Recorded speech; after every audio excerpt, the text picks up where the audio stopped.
Hello. So I am in an undisclosed location. No, not undisclosed. I am. It's all right.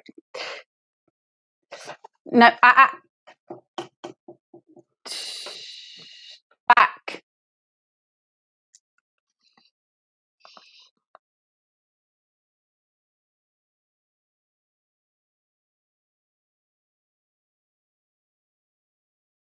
Oh my gosh, guys, this is going to be an interesting show. Hello.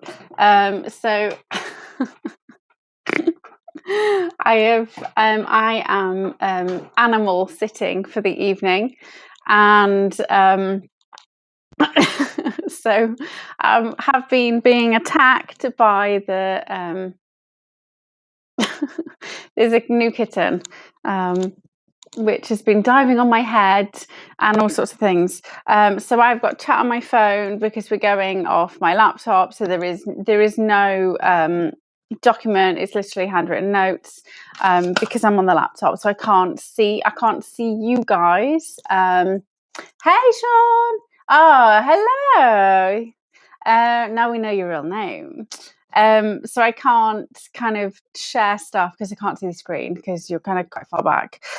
So I will be dropping links in here, and then you guys hopefully can find everything. But other than that, like everything I'm going to be sharing. So from the news chat, news stuff has all been dropped in Telegram anyway. And then I'm going to be sharing some information about what I found out. Well, I'm attempting to be a lawyer. Who knew? So I will keep an eye. So I've had to. So basically, I've had to blow up the screen. So you guys are on kind of full screen, so I can see you guys talking to me, but I can't kind of do anything else. I can't share screens or anything like that today. And also because normally this is plugged into my PC, so I can hear out of speakers and I can share video and all of that. You can't do it on just one screen, unfortunately. Okay, so I'm going to go off my little notes. So first things first, I want to say thank you so much to all of the amazing people in both the Telegram news blast, or whether you guys are kind of joining me in the little Patriot United group. And I do recommend you only join one of those. So the Telegram kind of like news blast is actually linked to the Patriot group. And if you're in both, you're getting the same information twice. So I will send things to the kind of Katie channel, but then I will always go into the Patriot Patriot group to kind of catch all your comments. That's how I kind of scroll through. Sometimes I miss them, but that's where I go. So we had a great conversation earlier about flat Earth.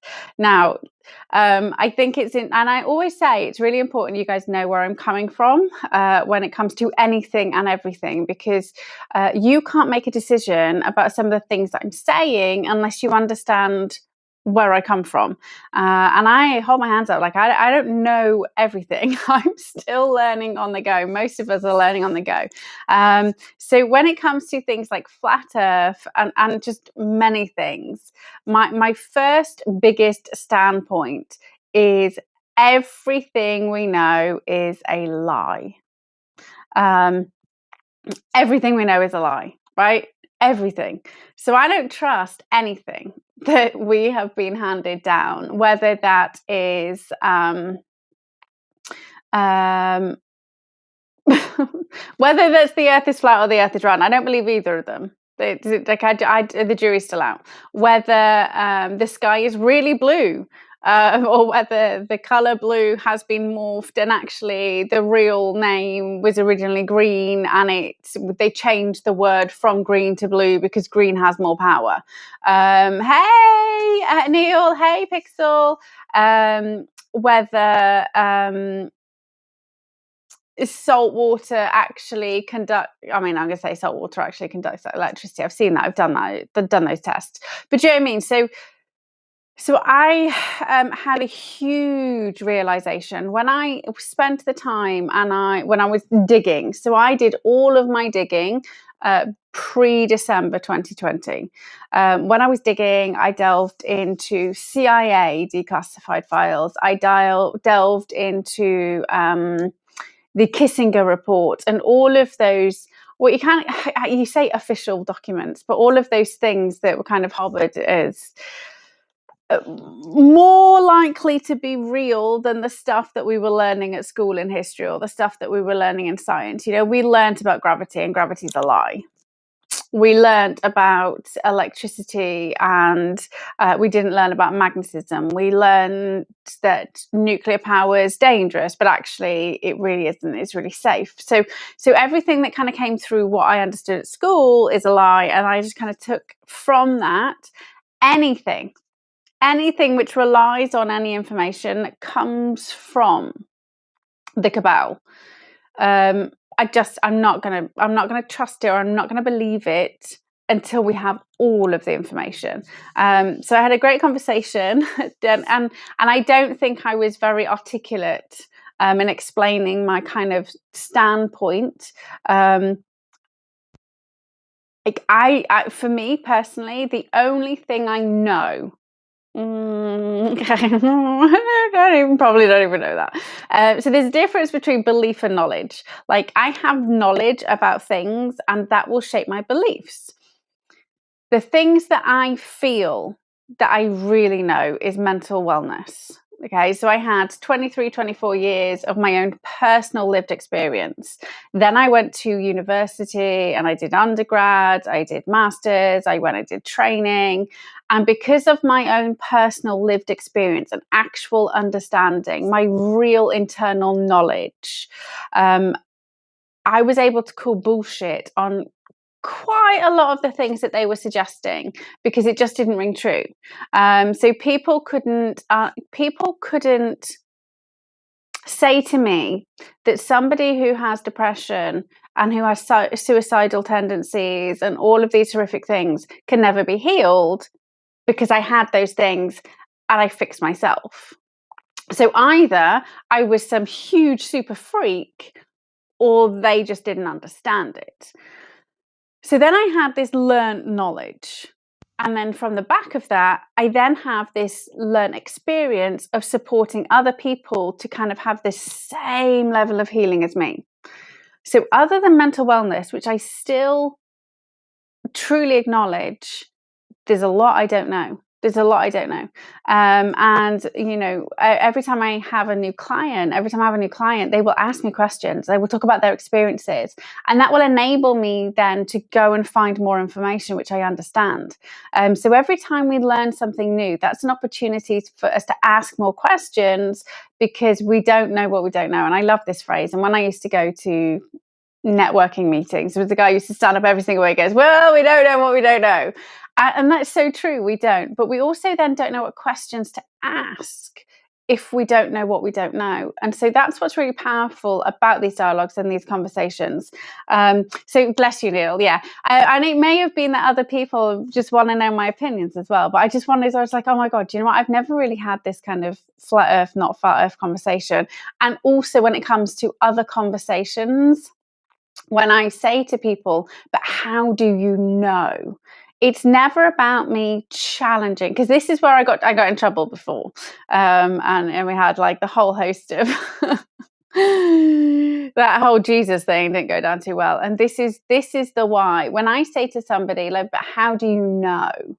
It's not about quizzing the knowledge. It's about, where did your knowledge come from? So if somebody said to me, hey, do you know what, like, the reason I know the earth is flat, I jumped in my freaking spaceship, I flew up, couldn't go nowhere. There is nothing there. I'd be like, okay, cool. Take a camera, show me, because I need to see this. Like, this is a big thing. So that's what it comes from, you know. So the whole Bible thing, for those of you who kind of joined afterwards, the conversation went around, somebody said, you know, Jesus said, and I said, but how do you know Jesus said that? We're like 2021 years later, these words or this phrase has been ascribe to Jesus, but we even know the Bible wasn't written during his time. We also know the Bible was corrupted. We also know all of those things. So how do you know? That's how do you know? And if somebody ever says to me, like, do you know what my gut says, I've spent decades researching this, and my gut says, and I'd be like, hey, do you know what? Like, then there will be something that I haven't seen yet, because if your gut says, and your gut is tuned into the reality of the world, and our conscious brain is really not, then send me the stuff that got your gut going. Not the logic, not the stuff you've kind of figured out afterwards, but it's the gut. So that was it for me when I was kind of in those lectures, and they were saying, that was the thing that just made me call bullshit on everything that I was being taught in psychology. I say everything, but a lot of the stuff that they decided was just true from people who'd never experienced mental unwellness and could only rely on the conversations they'd have with people who were struggling. But when you ask somebody a question, they answer that question. They don't necessarily know what it is you're trying to understand, or the scope of what it is you're trying to get at. And again, that's my argument with profiling, but that's a whole other conversation. So for those of you who, please do send stuff. And you guys all know, if you're in the Telegram blast, if I see stuff and I think, that's kind of interesting, I'll share it. Me personally, in December 2020, so this was after the election was stolen, after lots of stuff that should have happened never happened. So what do I mean by that? Well, I've been listening now to Tory for 12 months. So I was well aware Biden was going to get called. I was well aware that they were going to do all of this stuff to kind of ensure that Biden was inaugurated. So June or July last year, Tory went through the entire, this is their game plan, these are things they're going to do. So I was well aware of all of those things, but because Tory had also done, her and Millie had done the show in 2019 about will they steal the election, I was like, yeah, but they've got to have the plan, right? They've got to know what's going on.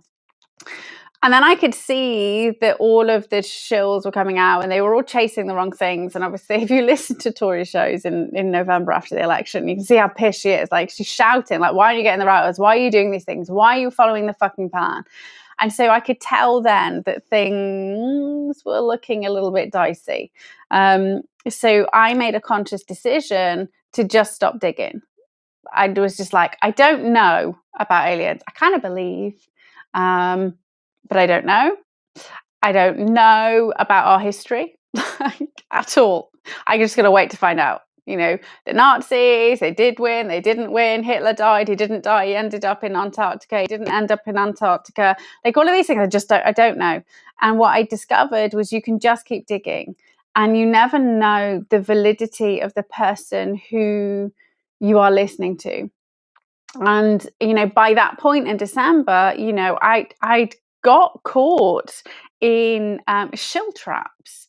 I was like, oh my God, King John III, this is awesome. Lots of the stuff he's saying is making sense. That's really, and there's everybody else everybody I know who was already awake and been awake for years was following these people who were saying this guy's legit, right? And I didn't use my gut. I didn't use my discernment. I didn't use my own real due diligence of I just need to check this fucking guy out. So I'd already fallen down those traps. I'd already kind of got lost, and I was just like, do you know what? I'm never going to be able to know these things until I see what they see. And this is why, again, this is important for you guys to know. This is why I put so much stock in the things that Tory says, even though I know she spreads disinformation. Okay, so I kind of take stuff and I'm like, can I validate that? If I can't, I'm going to keep it in the back of my head. But so as somebody who had Q level clearance, not the only person, but Q level clearance is the highest amount of clearance, which means you get access to everything. And her speciality is energy and finance. So for anyone out there who still doesn't believe she can follow the money, that is her superpower. And then when it comes to energy, for me, energy, magnetism, electricity, like all of that stuff, like Tesla stuff, like that's what I think of energy. And yes, we've got uranium one, and we've got all of the nuclear stuff and all of that other stuff. I mean, energy is like huge. But for me, I'm like, do you know what? If she's saying it's possibly like back to the Earth, it's a Taurus. I'm going, okay, well, that was something I never even considered. So now I've got these 3 fucking options. But until I see what you've seen, it's just going to be one of those balls I'm juggling. So I wanted to just let you guys know, like, I don't want you guys thinking I'm dismissing stuff that you have spent, but some of you spent decades researching, like, and all of your stuff is powerful and important. But where I stand, do you know what? Like, there's a freaking war on. I can't. I'm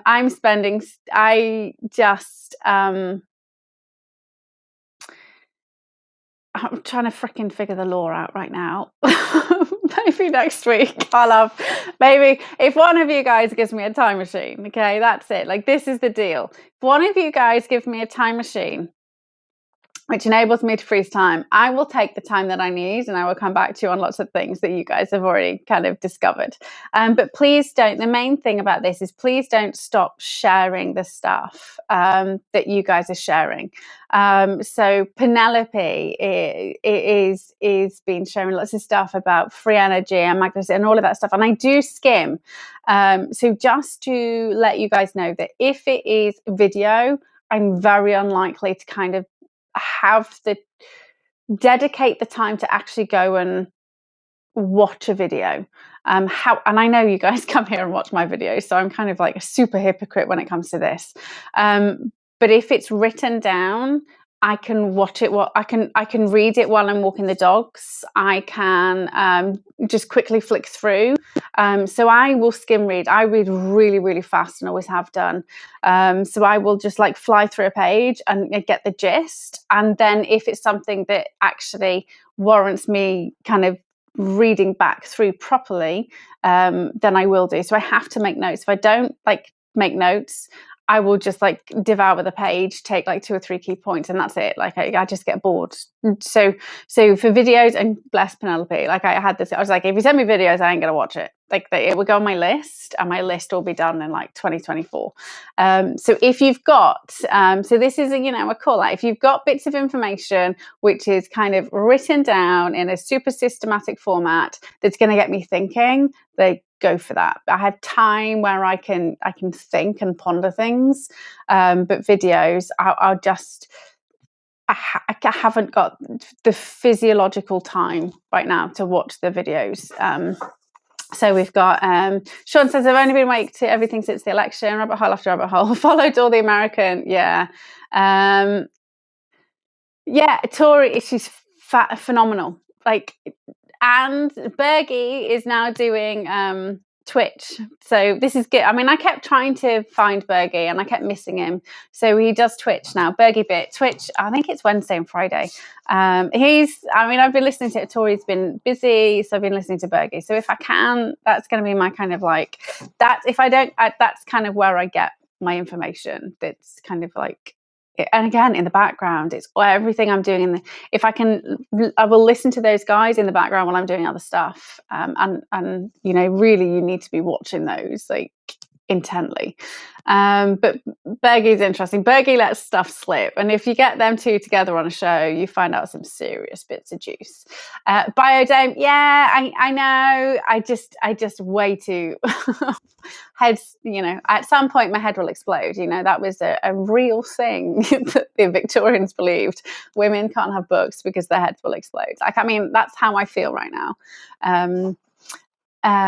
Sean says, yeah, and we all learn, and this is the beautiful thing, is we all learn off each other. We've all spent decades experiencing life, discovering little bits, and we all have our own experiences, which enables us to look at bits of information with a slightly different hat, and understand it in a slightly different way, and be able to piece it together in a slightly different way. And the thing that makes me really sad is when, I had a comment the other day where somebody said, you know, I'm not as clever as you. And I was like, guys, like this I have a head full of information, and my head just churns shit out.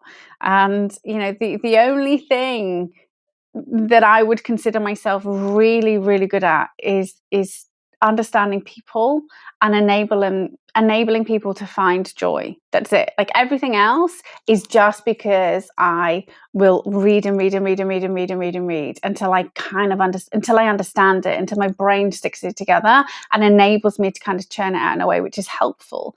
But intelligence wise, guys, like my physics teacher, who was also head of year, like at year 9, when I'd passed and I was getting into triple sciences, me and my dad sat down. I mean, that was a really interesting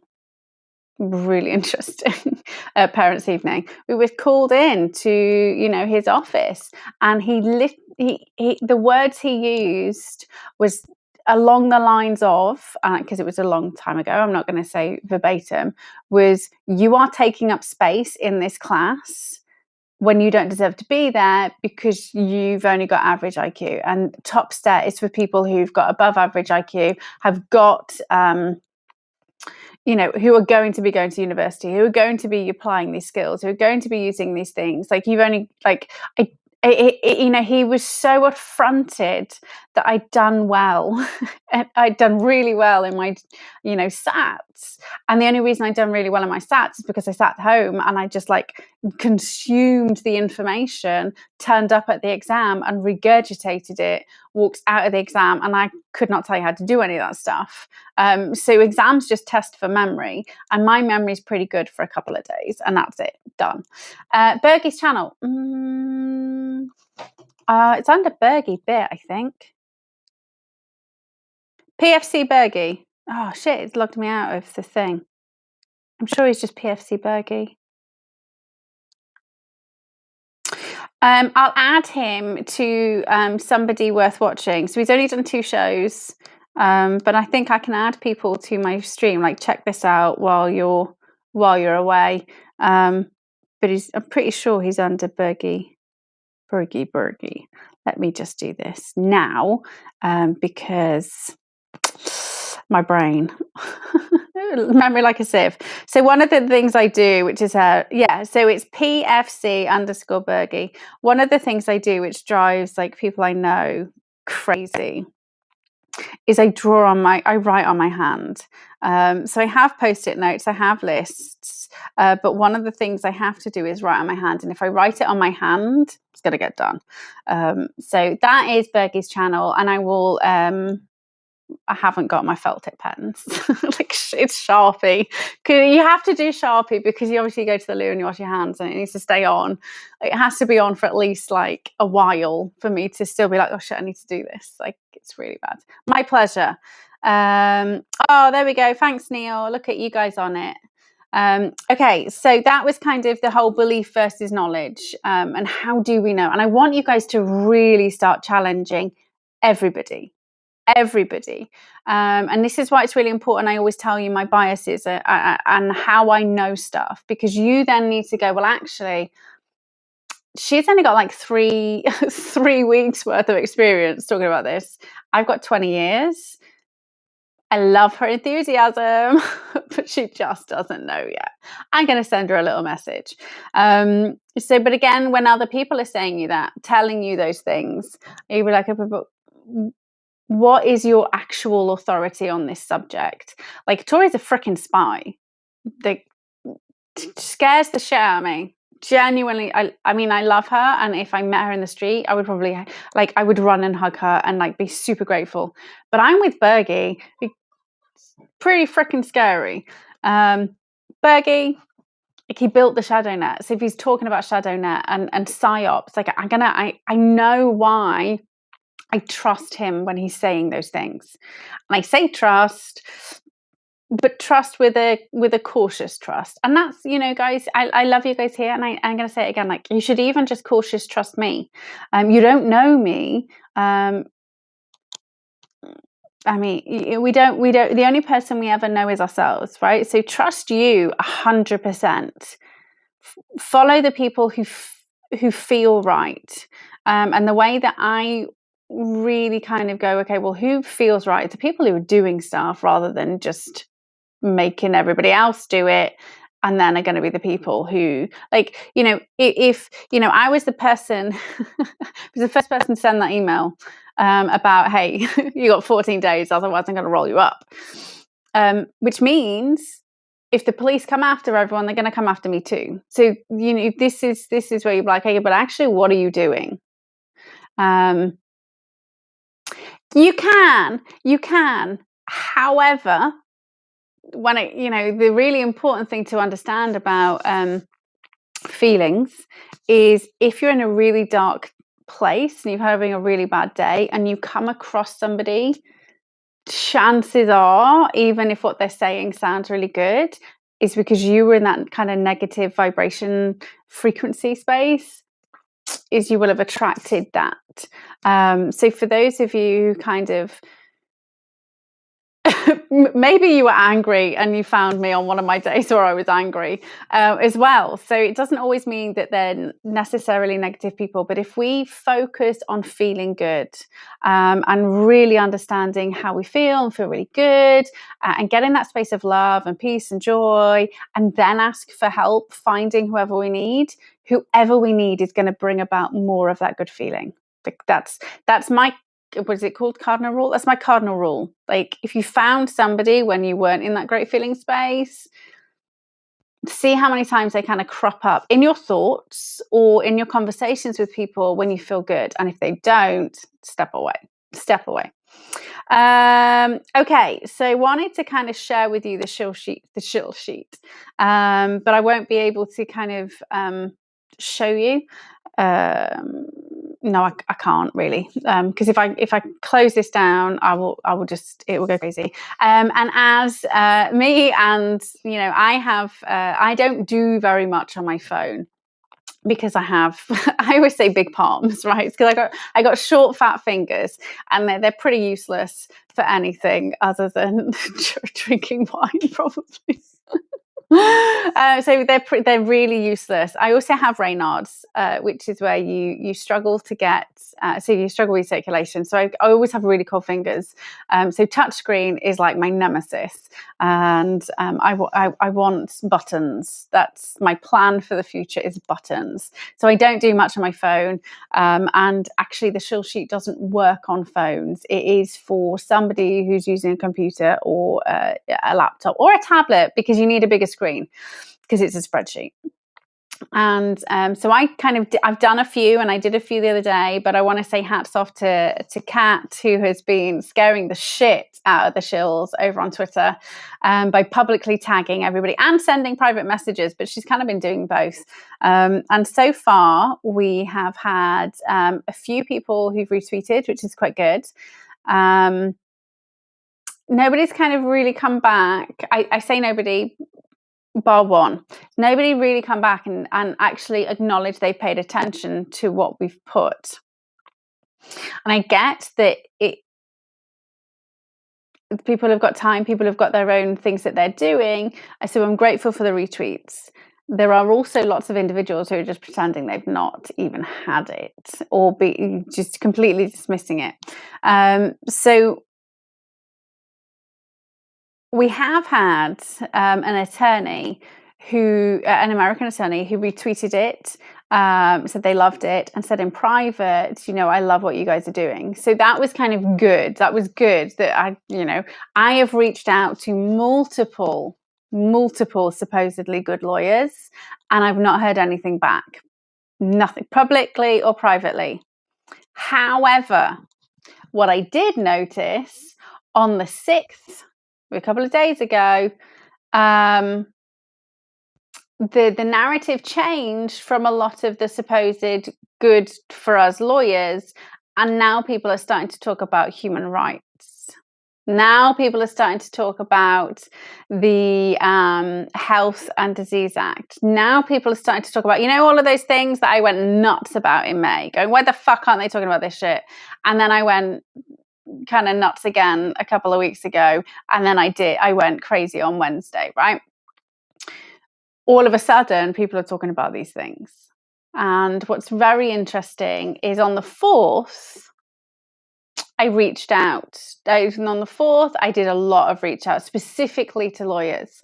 And on the 6th, everybody started talking about health, human rights. Now, it may or may not be the fact that I gave them the information and kind of said, we're fucking onto you because you're using the wrong laws. Like, what are you doing? But it was very interesting that people who've been pushing the Nuremberg Code, which I'm going to state again, is not a law, we adopted the European Courts of Human Rights into our Human Rights Act 1998 because we kind of helped write it, right? So then we created our own law, which is the Human Rights Act. And inside that, we also, and when it comes to crimes against humanity and all of that, we have our own law, the International Criminal Court Act, which I think is 2010. I think it's either 2010 or 2001. I can't remember which way around the numbers are in my head, right? I've been consuming lots of information, but that's still a law. So International Criminal Court Act. So I'm pretty sure it must be 2010 because that's when we signed up to agreeing that we were going to go all in. And then they tried to do that.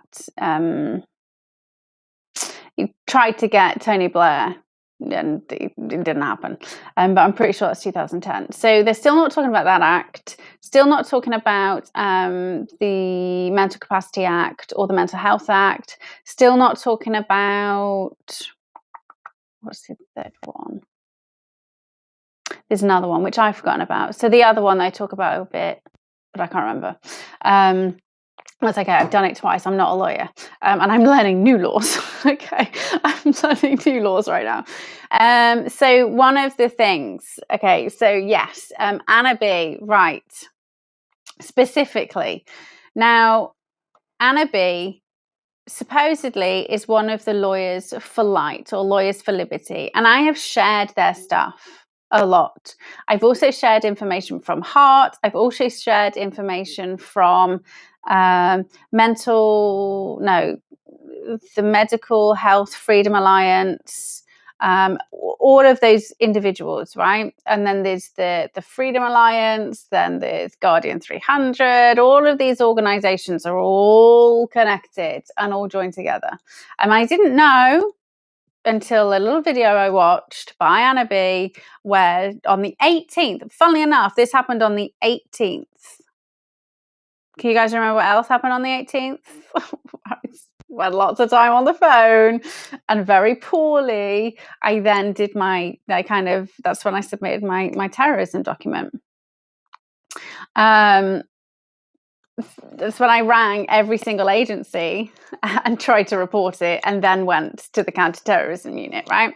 I said, this is all the stuff I've got. Like, I don't know what's going on. We're breaking the human rights. They can't do this. Da, da, da, da. And then all of a sudden, so that's what I did on the 18th. And then all of a sudden, somebody who's supposed to have been working very hard for us since January, that was the video I saw. So since January, she's been working very hard. My question is, why wait until January? If you're a lawyer for the people, like, why were you asleep in March and April and May? Like, the first alarm bells went off in my head the second week of the lockdown when I looked out the frickin' window and nobody was dying. The alarm bells should have gone off in their heads when they were locking down and quarantining and imprisoning free people. Like, this is where we have to kind of step back, step out of the emotion and step into the logic. Okay, but now you're saying you started working on it in January, and this is why I've called out Heart before. They say that they are opposition to SAGE. But why did you only start caring in January? Like, what happened for the other 9 months where all of that information was out there? Because I'm not a virologist, I'm not a biologist. I've got medical staff is not my expertise. I understand research and I can tell when they're bullshitting in statistics, because you have to understand how they do research. Because as a psychologist, even though people say it's not science, is you learn lots of freaking research methods. And so you can spot fake science a mile off if you do any kind of understanding research as part of whatever it is you're doing so I recognized they were using bullshit science like in April. So how didn't the lawyers stand up? It's also linked to the Guardian 300, which I shared because I was like, oh, this sounds like a good idea. These guys are doing common law. And it was you guys who were like, yeah, I got in on that. They're not doing stuff. They're just training and training and training and training. But there's lots of we're waiting and we're waiting and we're waiting. And, based on the things you've said, I can literally give somebody 14 days and then go and arrest them. Well, that's the law. Yeah, you can. You don't need to learn common law. That's a literal freaking law, right?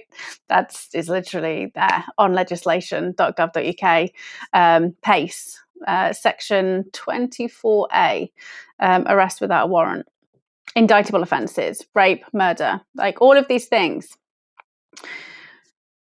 So the other thing that got my alarm bells kind of whistling, so I watched two videos. I watched the 30-minute video interview where she was talking about the papers that they'd laid papers at the government under the Nuremberg Code, and I was like, but you're a lawyer, that's not a law.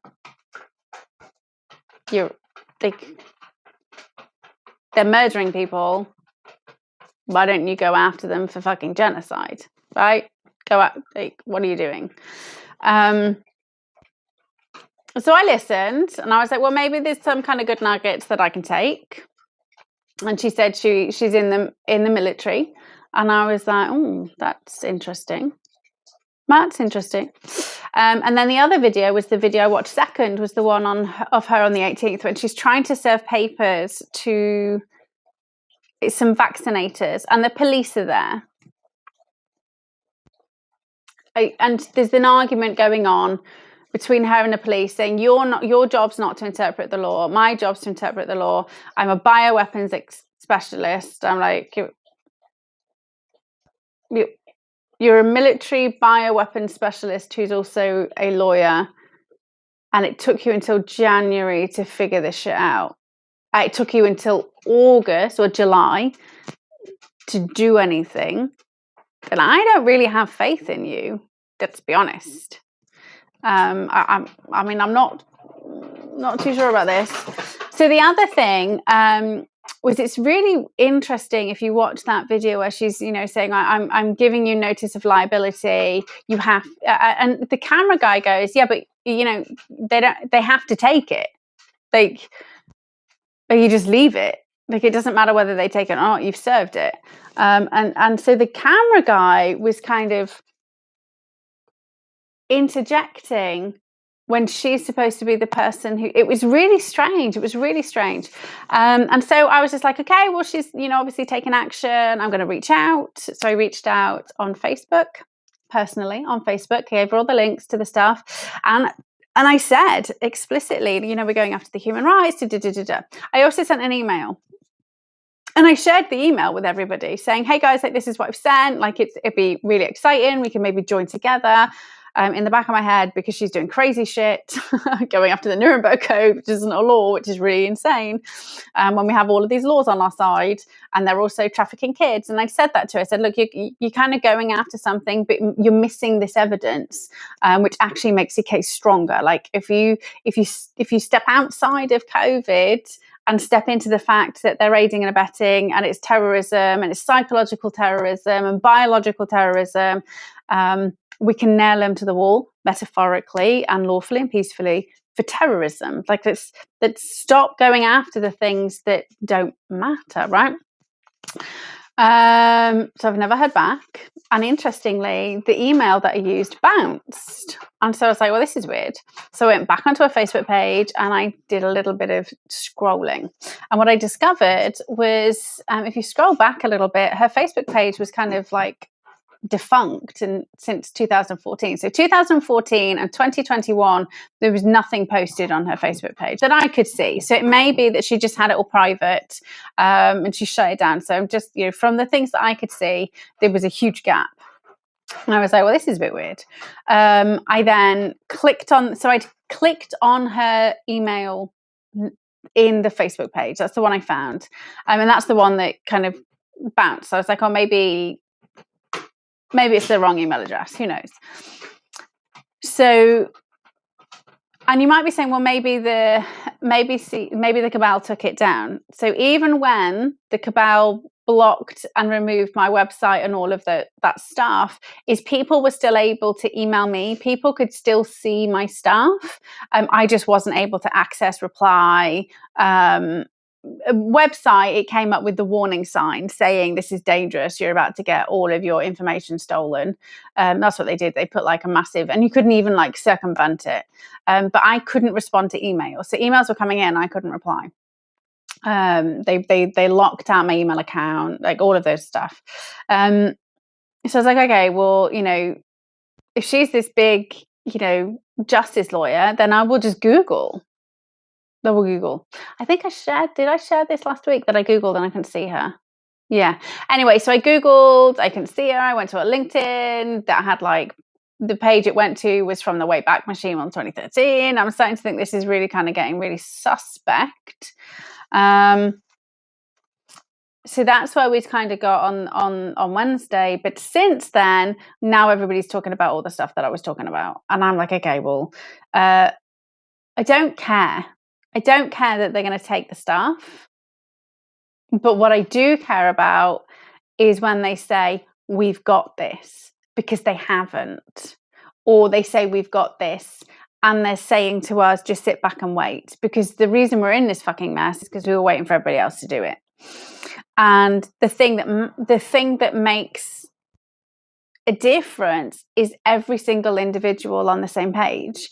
So one person, or even like a group of 20 people putting one case before Parliament, is not as powerful as every single person, or as 20 people in each constituency emailing their MP and being like, you do this, otherwise I'm going to report you to the police. Like, this has always been my argument. Everybody who's keeping everything close to their chest, like, I want to know why. I want to know why. Because all of the information we're all using is already publicly available.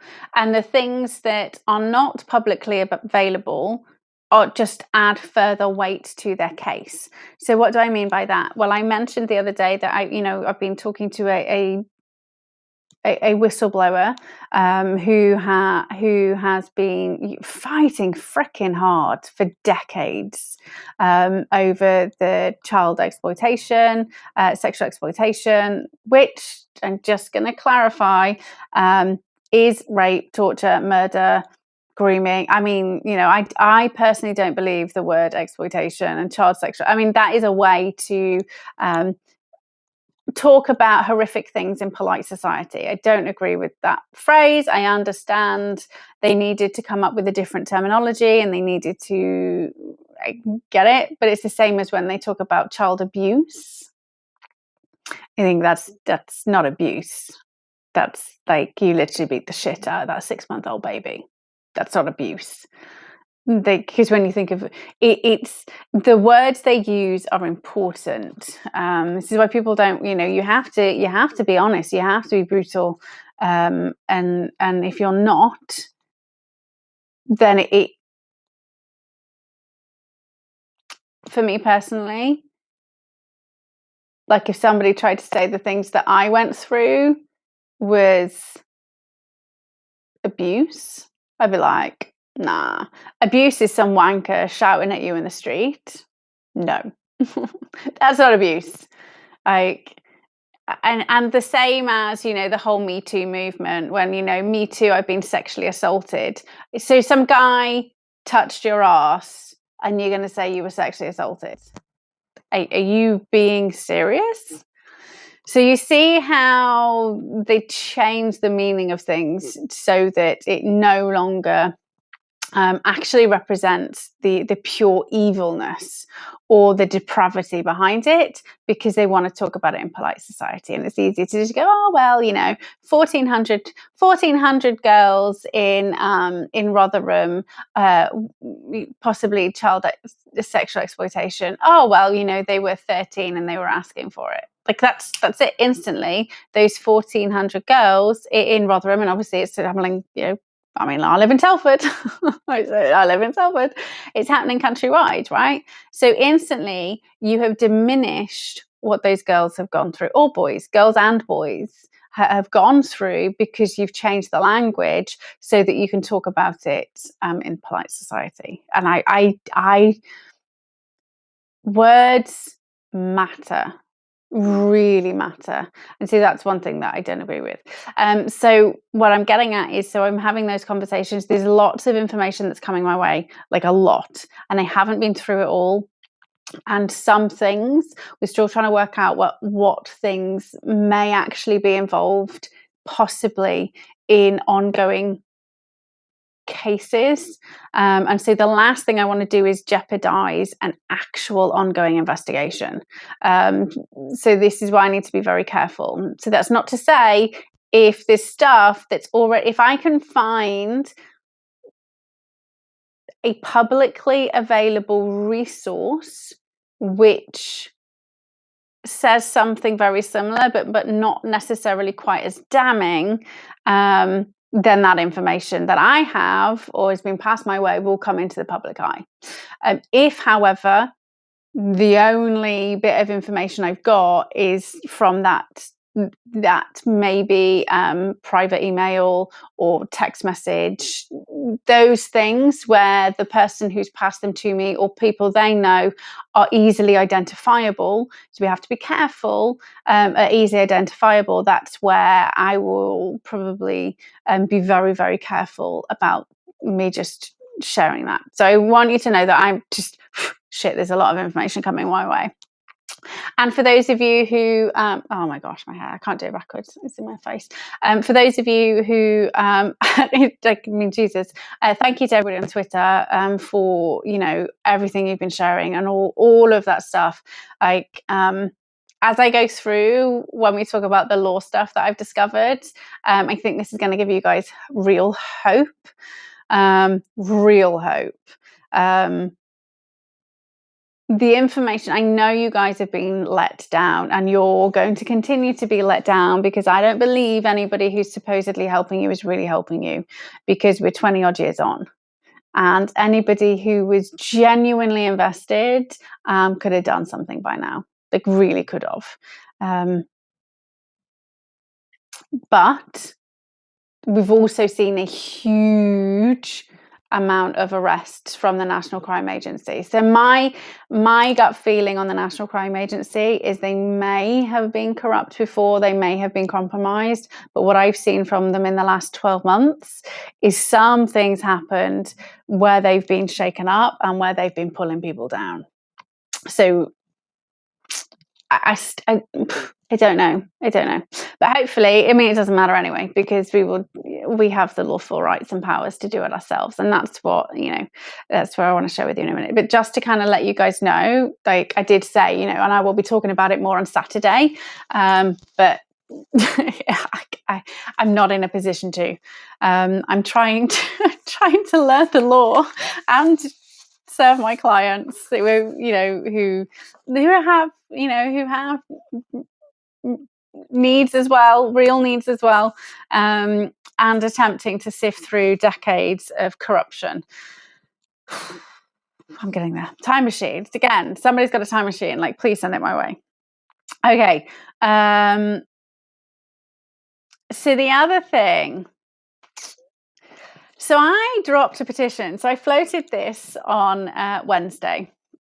and I have got a lovely Shiraz this evening. I'm on a mini holiday away from home. So give me a sec. It's Saturday night, guys. So I started a petition. Do you remember me saying, we should probably petition to state that the WF and the World Health Organization are terrorist organizations? I mean, they fit the bill. So I did. So I think I did it Thursday morning, and I submitted to Parliament. We need to make these designated terrorist organisations. The reason being, so there's lots of different lists, and so this is what I recommend you guys do. So if you want to make a case for something, go to gov.uk legislation and do this in your own country as well. So go to the actual law. As it stands today, because there's always revisions, as it stands today, as prescribed in law by your government, and print it out and read through it and be like, this is what the information I have, this is what the law's saying, how do I present what I have in this way? So with regards to the petition, that's exactly what I did. I went back to the Terrorism Act and I was like, okay, so what are they saying is terrorism? And I went to the government's website, so prescribed organisations. So what are they saying is a prescribed organisation? So how do I present these two organisations, which we know are freaking terrorist organisations by the way that they're behaving? So how do I present it in a way that actually I'm marrying those two things up? And so the key parts were they were interfering and influencing governmental organisations, one of the key parts, for political gain. And I was like, well, the WHO, they have installed a communist regime by locking us all down and removing our rights. The WF also, terrorists by saying you will owe nothing and you will be happy. Like, that's a freaking threat. He's removing my human rights. They're going to take everything away. So what was very interesting was the reply. Now, it was rejected, and I said to everybody, it's probably going to be rejected. I didn't think they would be like, oh yeah, let's get on it. I mean, it would have been awesome, but they didn't. So the, reasons, well, potential liable because it's not proven, also sensitive, and it kind of lists the information. So when you have a petition and it's and there's always it has to fall within these parameters, so look at those parameters, and there's like a huge list. So when they reject a petition, they go through their prescribed list and they pull out every single thing that your petition was against. They will only include things that are true, and they won't leave anything out. So the key thing that this individual put in was that it may impede on an active investigation. So that was interesting.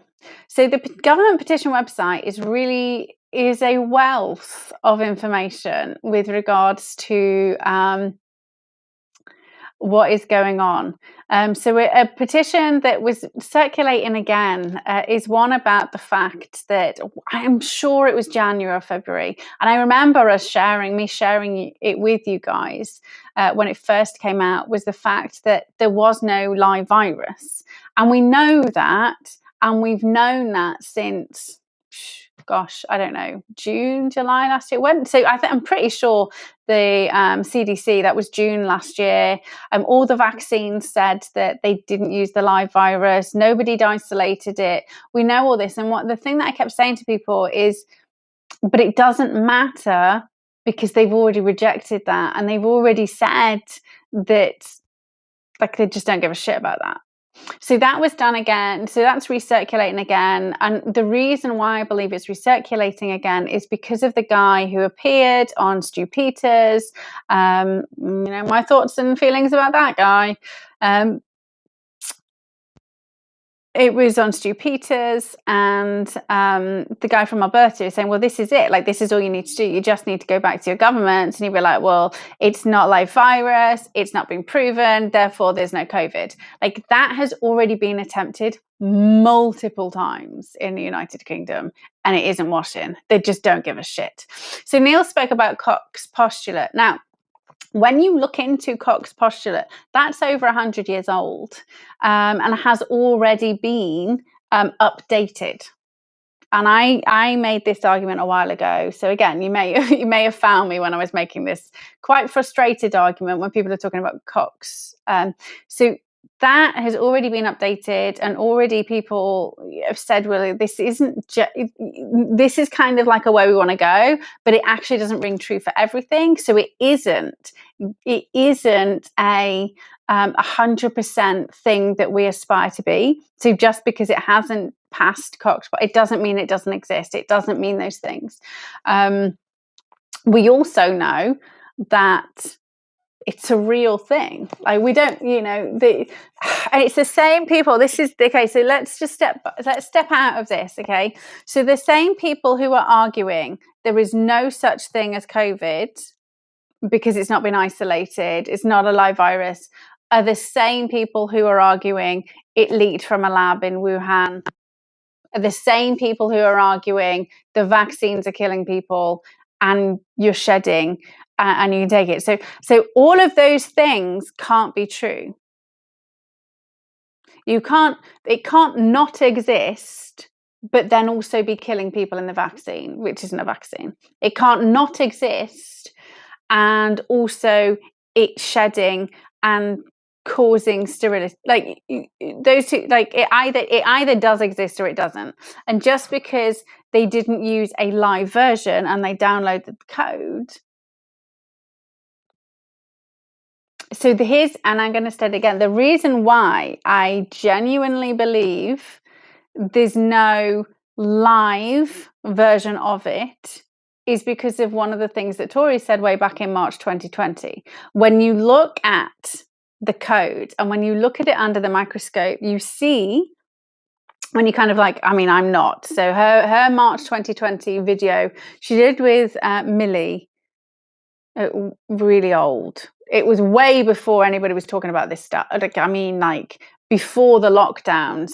And one of the things she was talking about, and it's one of the 70. Oh shit! They delete my channel. So if you go to Millie Weaver's YouTube channel and go to the 17 clues section, there's a video on there where her and Tori are talking pre-lockdown.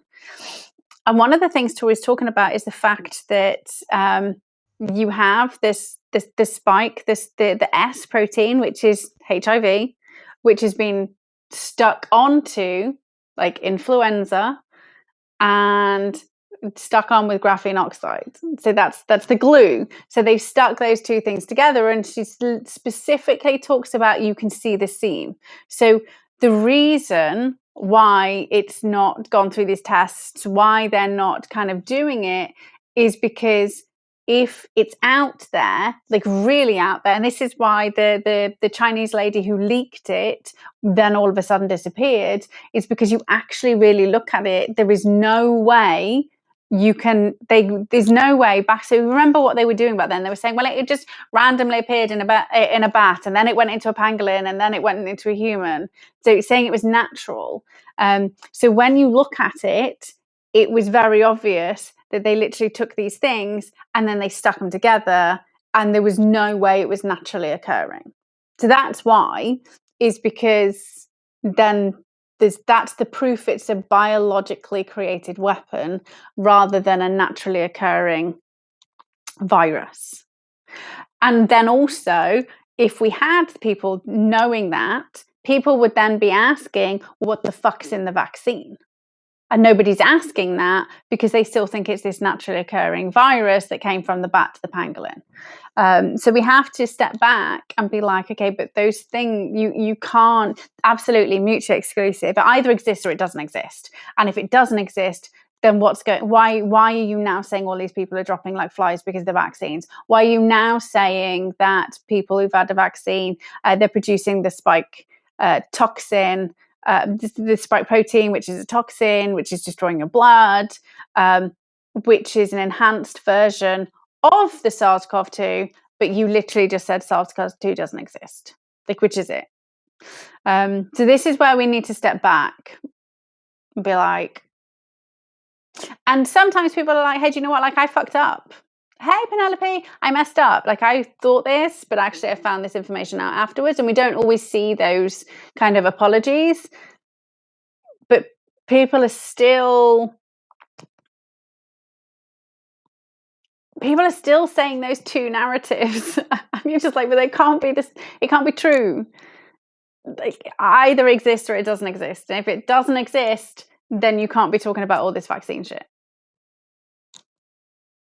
Because that's what they've used. They used the exact same code to create a vaccine. And they added other shit in there, they did. Thanks, Neil. Thanks, Butte. Okay. So there's a video which somebody in the Tory Says group shared, which is very interesting, which I'd love to play for you, but I can't, so I'm going to drop it now. I'm going to drop the link to it.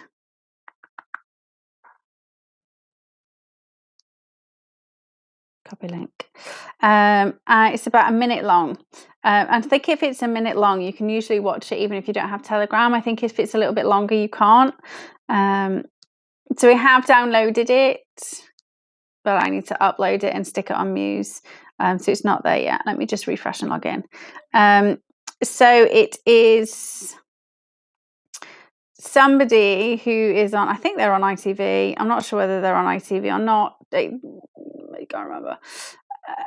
And they're literally saying, you know, we're talking about the vaccine and saying we won't know whether it's been effective at sterilising until we've got 70% sterilisation, and mentioned sterilising a couple of times, very purposeful, and then is kind of shut off. And the header above and below explains that actually he's been interviewed by his Mason, both Masons, interviewed by his brother. And for those of you in the UK, it's a very, very, very well-known interviewer. Very, very well known. So that's worth watching and downloading and sharing on whatever social media channel you have. Yes, Penelope, sterilisation is the aim of the game. And that brings us on to another potential shill. And I've mentioned I don't trust Mike Eden before. I've mentioned. So way back in, I think it was November. It was before the vaccines were kind of being super pushed. There was Mike Yeadon and another scientist who were talking about the real danger of this vaccine. I mean, yes, the side effects, but talking about sterilisation, and that they believed that if you were male, that you should go and jack one off and save your sperm first. And if you're female, you need to go get your eggs harvested. Because if you have this vaccine, there's a huge chance you're going to become sterile. Now, the second guy was instantly deleted from the internet. He just disappeared. And I've got one of his original videos where he's saying, do not let your kids have this. Asian looking guy, I'm going to say Chinese, I think. I can't remember. I watched it a very long time ago. That kind of Asian look. So apologies if I've just offended everybody. It wasn't done intentionally. He disappeared instantly, and Mike Eden stayed around. Yes, okay. It's not just me like. So I've got that video in Muse. I need to go and find it. I'm sure he says his name, but he just disappeared. They released this thing. They did this whole petition to stop it. Within like a week, the second guy disappeared, and Mike Yeadon had become this like celebrity. So before that point, only the kind of diehard people on Twitter were really paying attention to Mike Yeadon, and then all of a sudden he just blew up, which is kind of alarm bell number one. Alarm bell number two was when he appeared on talk radio with Shill Hartley Brewer, and stated, the old people should get the vaccines. Those who are vulnerable should get it. And funnily enough, that disappears. And if you want to see that, then I recommend, and you are on Twitter, go to at UK, and I think it's _Shills. So UK Shills is a good channel to watch on Twitter, and they've got that video. And I was just like, what? So they were talking about the sterilization. And what you'll have noticed over the past 6-7 months, so after that in December, it all shifted away from, everybody shifted away from the sterilization. And it only started being talked about again when Dr. John McCreevy was talking about the fact that both Bill Gates and Dr. Fauci, well, Fauci tried to steal and Bill Gates tried to buy their bioweapon, which had a 90-95% sterilization in males, 30-35% sterilization in females. That's what they were after. So you've got to remember, it's about long-term population destruction. It's not just about anybody they kill with a vaccine straight off is like their bonus. But what they want is people who they don't want you to be able to reproduce without their say-so. And we've been watching this. So for those of you who are new to the channel, you may not see that we were watching the depopulation agenda with regards to, you know, the gender swap agenda. They have the mechanical wombs. They have male rats giving birth. They have test tube babies. They have a way to strip human DNA from an egg, implant other DNA, put it in a pretend womb. So the complete destruction and removal of women from society because they're no longer needed. And the reason why women need to be removed is because if you have a woman who could potentially give birth, that then makes you dangerous, right? You don't have control over the population if you've got people who can produce their own population and overthrow you. So we were already watching these things, and everybody stopped talking about sterilization. Everybody did. And everybody started talking about, you know, the deaths, the spike protein, that everybody's going to die in a couple of years. But everybody stopped talking about sterilization. And my personal belief is it was that part of the Stu Peters interview, which is why they made him take it off. And obviously he put it back, so you just can't, I mean, you can't trust him. I've never taken any of my videos down, even when I've said shit that I later said that was wrong. If you want to go see what I said, go watch it. But I'm telling you now, I was like way off the bat, because I don't think that's right. Is you can't trust me if I start deleting stuff. So my personal belief is it's that thing that got it removed. Now, interestingly, it was also removed around the same time. We kind of submitted everything. And that was the thing that I put in my, that was the thing that I stuck in there, you know, was about the depopulation. So, sorry, Dr. John. I believe it was my quote that potentially, but there we go. So also with regards to Stu Peters, he supposedly approached Tory. Tory said, yes, we'll do a show. And then he was told, no. And then he went quiet. So I'm still I don't trust him. And so anything he's done since makes me even more suspicious. But so that little video, they're talking about sterilization, like it's long-term depopulation. And when you look at what they were doing in the other countries, in Africa, you know, the reason why other countries had gone against the Gates Foundation wasn't necessarily because of the short-term effects.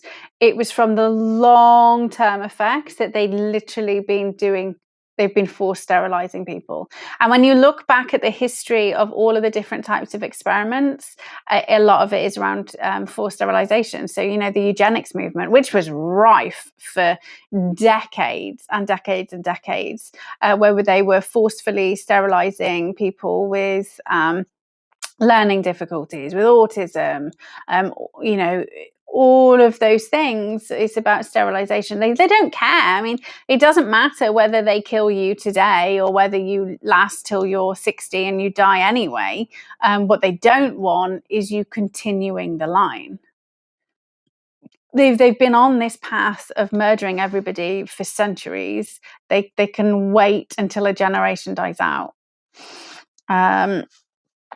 So we kept talking about the sterilization, and everybody stopped talking about it. We even were talking about the fact that, absolutely, with the guys, unvaxxed sperm. Yep. Was that, and I still think, because it was a leaked Pfizer document, I still think it was 99% fear porn rather than necessarily truth. Anyway, we don't know. Is that you have a vaxxed male with a non-vaxxed female that could then make her sterile. So chances are that's probably true. Chances are that was also one of the things that they created on purpose. So who knows? And again, these are kind of, we don't know, because we're not necessarily getting the truth from those we're definitely not getting the truth from the cabal, but I also don't think we're getting the truth from the people who are supposedly the freedom fighters. I just don't believe I don't believe them. I've been burnt way too many times. So now I'm going to run through like key bits of news in the past kind of 7 days-ish. So it was the 10th anniversary of one of the London race riots. So PSYOP incoming. Because nothing's changed in 10 years and we're still fucking racist. We really aren't in the UK. Well, they're probably getting that way now. This is what it does. So critical race theory and race, this causes racism. So 12 months ago, I think a lot of people have probably got very different opinions now, where people maybe didn't look at color before because that's what we were taught. People are people. Who gives a shit what they look like? As long as they're nice people, go for it. Don't judge a book by its cover. That's one of the things that you get drilled into you as a child. Now people will be definitely looking. So that's coming. Pedo. So Kamala Harris and AOC, knowing this kind of Democrat aide who's now been arrested for being a pedo, makes me think stuff's happening. Good stuff. Yeah, so Neil says racist against whites in the UK. So that's the perception. That's the people with the megaphone. On the boots on the ground is actually, particularly where I live, where you get an eclectic mix of all types of people. You've got the idiots who you get everywhere. But I would say, I still have the same conversations with people regardless of color, religion, and they do with me. With no difference, whether I've known them before or I've never seen them before, and we kind of just stop and have a chat while walking the dogs. That is the megaphone that they're pushing. They do it in the legislation. I've been doing it for decades, pushing it in the legislation with regards to white males, because they want the civil war. And here's the thing: what they weren't counting on is it would be the mums. I'm not a mum. But it's the mums who are leading the revolution in World War III. This kitten, I'm scared to move too much in case it jumps on me. You should have seen it before we started. It was like pulling all of the wires. It was driving me crackers. Anyway, it's asleep now, so we'll just be quiet. So the Welsh head teachers have been pushing against the vaccine mandates, and so that they've said now. And again, I'm going to reiterate, they might have publicly said that they're going to mandate 16 to 17-year-olds without parents' permission. But remember, that was in the COVID Act that went live in April. So that's not new, just people are now talking about it. So what were they doing for well over 12 months? Because it's always been in there. So the head teachers in Wales are like, don't you make us promote it. We're not playing ball. So well done to the Welsh head teachers. Whoop, whoop, whoop. Is definitely an alternative gun grab going on in the US. So there's an image going around of supposedly a lefty who has a gun, who says they're going to shoot all the unvaccinated. So I saw that and I was like, a lefty with a gun for a start. That's like, they're all anti-gun, aren't they? He said they're going to shoot unvaxxed. I was like, this seems a bit hinky. But I shared it and I was like, this person's crazy. Because it's possible they could be crazy. And then one of you lovelies shared an update that had come down that from the person who they'd named as the shop opener. The police had rocked up at the shop and been like, you've sold this person this gun. We need their name and address. And they were like, I've not sold that gun. I don't know who this person is. That's not me. So the update was like, if you know this person, tell them to stop being a fucking idiot because the police are coming, right? And everyone's like, yeah, police. No, what's really happened is the police have taken a photo. Somebody's posted on social media. They have then gone and done an investigation, tracked them down, and what will then happen, they'll be like, you can't be trusted with guns. Like, that's a gun grab psyop. It's not to say that this person isn't psycho, but I want you to think about how quickly that image flew around the internet. At what point did Facebook not step in with I'm going to go and kill all the unvaccinated with their algorithm? Like, their algorithm should have kicked in when they were talking about killing the unvaccinated and it was a photo of a gun. Like, I can't type if I type certain words, I get hammered by, that perpetual posting. There's a psyop because it started on Facebook and Facebook's fucking psyop county. Edwin says that's a lot of shooting. Of the unvaxxed, yeah, it's a psyop. It's not true.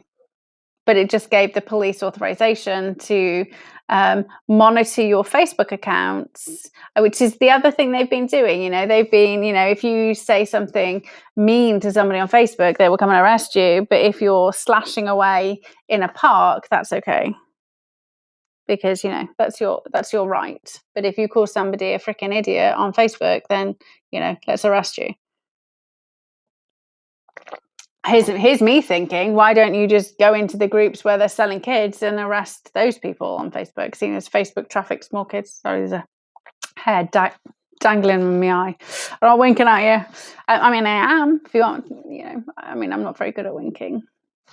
Anyway, Mike Lindell, I love him. Another person, if I saw, you got to be careful if I come to the US, I'm just going to be like hunting down patriots to bulldoze. I love Mike Lindell. And if you have not read the thing that it's not suing, the thing that he's doing, it's freaking awesome. Also, Tories, the Navarro report, but you do kind of need to read all of them.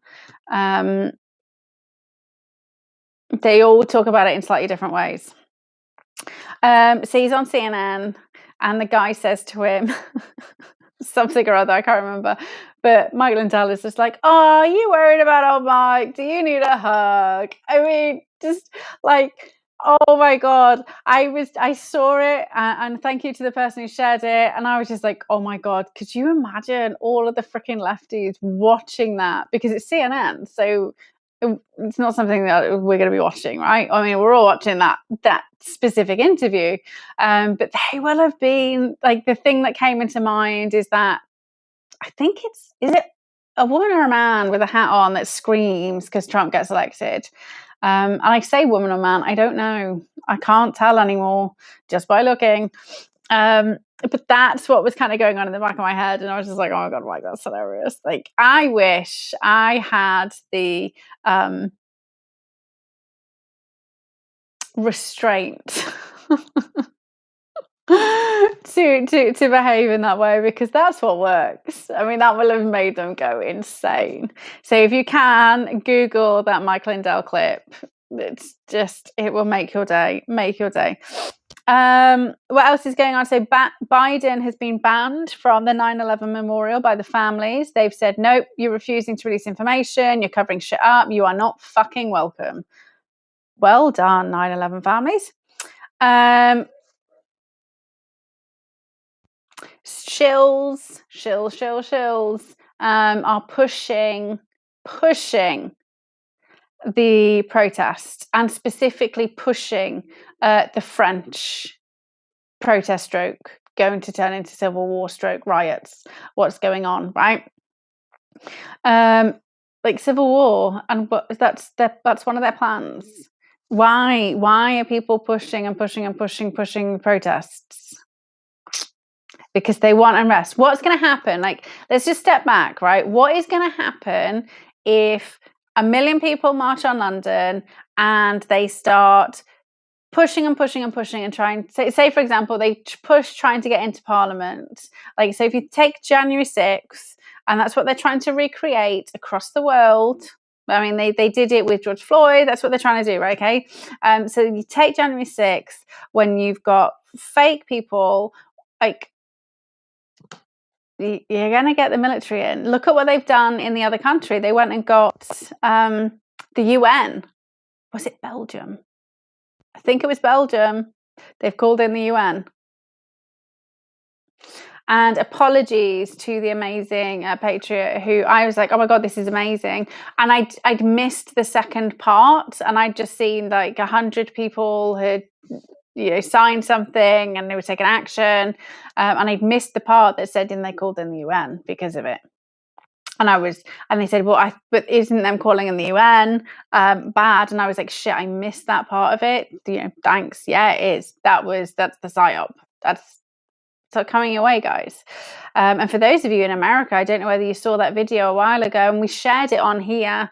It's a video of an actual building, which is a US building, which is now a UN building, and they kicked out. So Penelope, if you're still on here, I think you were on that show. They kicked them out because it was UN property.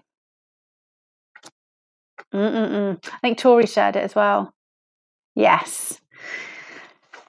So how many of our, in the United Kingdom, how many of our military bases are actually our military? I mean, our military has been sold to the UN a long time ago. They're not ours.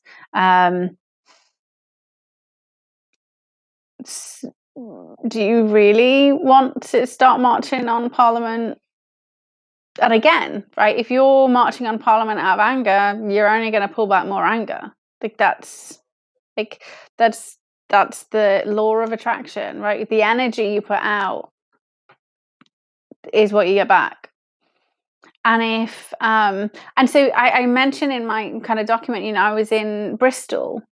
So the reason why the controlled opposition didn't get the people in Bristol to defy the law and go off the wrong and cause issues was because everybody was there. I mean, it was a beautiful sunny day, and we were all sat, and we were chilling, and we were chatting, and everybody was just, the actual feeling was, I mean, this was August, so this was before the shitstorm we have now, before they're going to before everybody's talking about forcefully taking your children and vaccinating them. Do you see why they're ramping up that narrative? Do you see why the controlled opposition are ramping up that narrative and then telling you to march on Parliament? What is actually going to be achieved by that? If people are going to get pissed, people are going to get angry, and you're going to get boots on the ground. That's what'll happen. And they will take some kids. They will do it. That's what they're pushing for. They're pushing for rounding us up. They're pushing for designating us as terrorists. They did this. This is why they hijacked the Sarah Everett Memorial. First they murdered her on purpose because they needed to murder her. Why did they need to murder Sarah Everett and kind of force and push this memorial? Because the Patriots weren't playing their game. We weren't doing things. We weren't fighting. We were, if police were being crazy, we were stepping away, and we were like, people were sitting down. People were not getting involved. Lawfully, peacefully saying, do you know what? Like, you guys are being freaking insane. This is not how you behave. So what happened? They had to hijack it. They did all of those extreme stuff with the BLM and Extinction Rebellion. They hijacked the protest for Sarah Everett. They caused mass damage and harm and all of those things so that they could pull in the police and crime bill, whatever it's called, so that they could outlaw protesting. What's that going to do? That's just going to piss off the protesters. What's that going to do? It's going to get them marching on Parliament really angry. What's that going to do? It's going to get boots on the ground. That's it. They can, for anybody who can't see that, is not paying attention, and they're trapped in a different psyop. So, hello. Lots of people went from the MSM psyop to the controlled opposition psyop, and it's very difficult to get people to step out of it. Very difficult. But as soon as you support somebody to find a space of peace, love, and joy, they will start to be like, okay, but what is that achieving? But that's why the Bristol protest that I went to never descended into violence or chaos or anything, is because people were in that space, and the controlled opposition people who were trying to get us to go a different route and you know, cause havoc were just like, what, we're not here for that. Why would you want us to do that? Like, the police aren't evil. Like, what are you on? And people just ignored them. Enough, Teddy, you have to wait, sweetie. Just wait. So Boris Johnson does need to be removed. And here's the other thing. To everybody who thinks some of these Conservative MPs are really good people because, you know, they voted against the Vax Pass, they can do a vote of no confidence and remove him. They can remove the entire cabinet. Why haven't they? Because it's all planned. Sean says, you're right, I only recently realised the waste of my time would be. Tor says, only free on paper. Yeah, free on paper, it is. I mean, we're less free on paper. Well, I say we're less free on paper. There's lots of things that I didn't know is actually true. Farscape equals Peacekeepers equals UN. Farscape's awesome series. I think I've seen Farscape.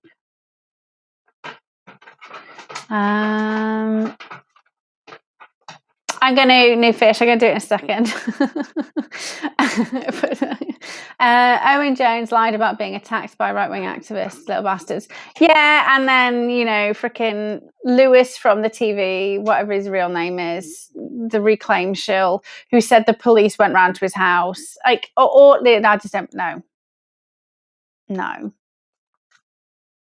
They're all setups. They're all setups. And if the police did go round, then they should be sacked for what they said. So I'm going to, what are we on? We're on 90, an hour and a bit. So should we, I have to pick a song, don't know whether I can.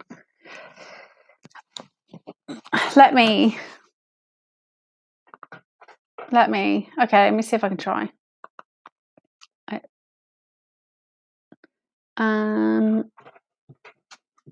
It's, oh shit, I had to hide my keyboard from the cat. I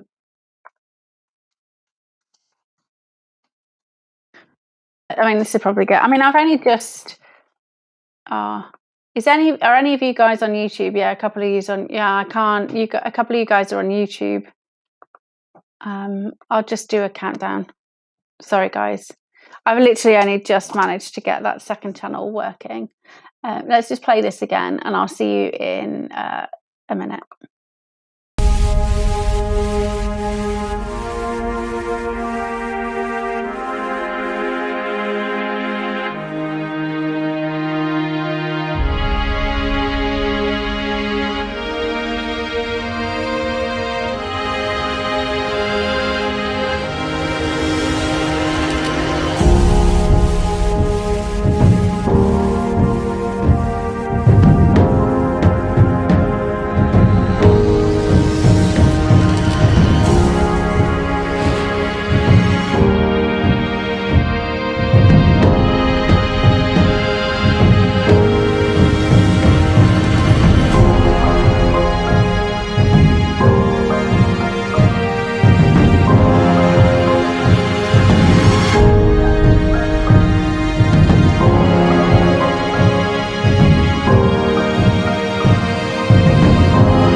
Well, that was a disaster. So the little kitten, which is maybe 3 weeks, new, shot out the door.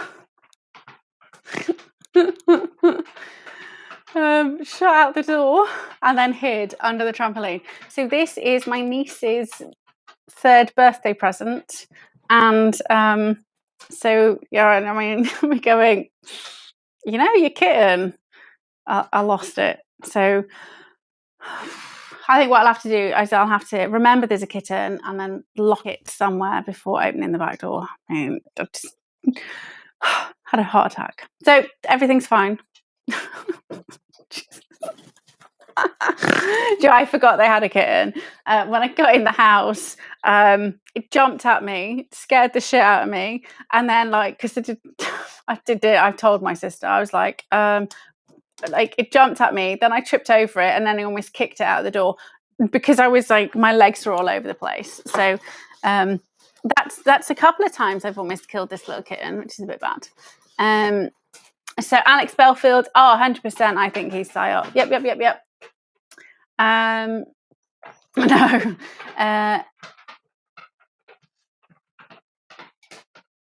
Stop. Oh, Heidi. Ugh, dog slime. I mean, so he was pushing social services, saying more. Yeah, he's not. He's ex BBC as well. So I just don't trust any of them. Now they're chasing the kitten. Oh well, shit happens. Where did we get up to? Okay, so now also high cholesterol. So there's a Daily Mail shared an article about high cholesterol drug which reduces COVID-infected cells by up to 70%.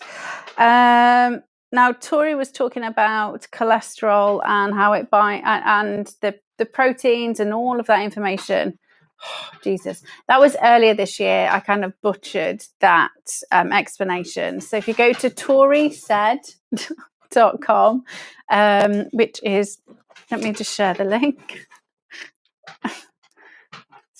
Fucking animals. They're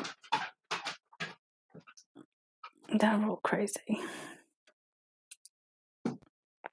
I mean, this is why my office is upstairs and out of the way, but I'm plugged into the router down here so that we can maintain the stream. So, right, if you go to torisaid.com, excuse me.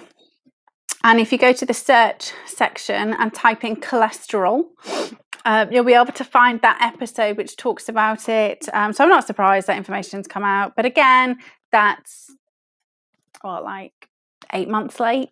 So this is the news, the real news. So people get really angry when they kind of start first listening to Tori because they're like, well, why aren't you talking about all of these things that's going on in the real world?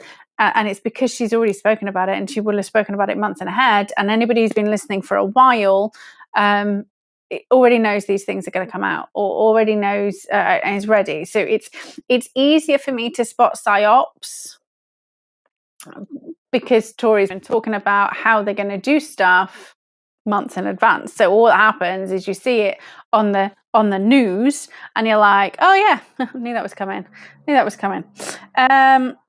Sorry, I got wet climbing under the trampoline, chasing cats, kittens, whatever they're called. And also, so somebody else shared something about somebody went to, and I'm going to butcher this little story. So somebody went to a kind of a natural healer who was doing a blood cleaning or something or other, where they extract the blood and then they clean it and then shove it back in or something or other. Teddy, no. Leave her alone.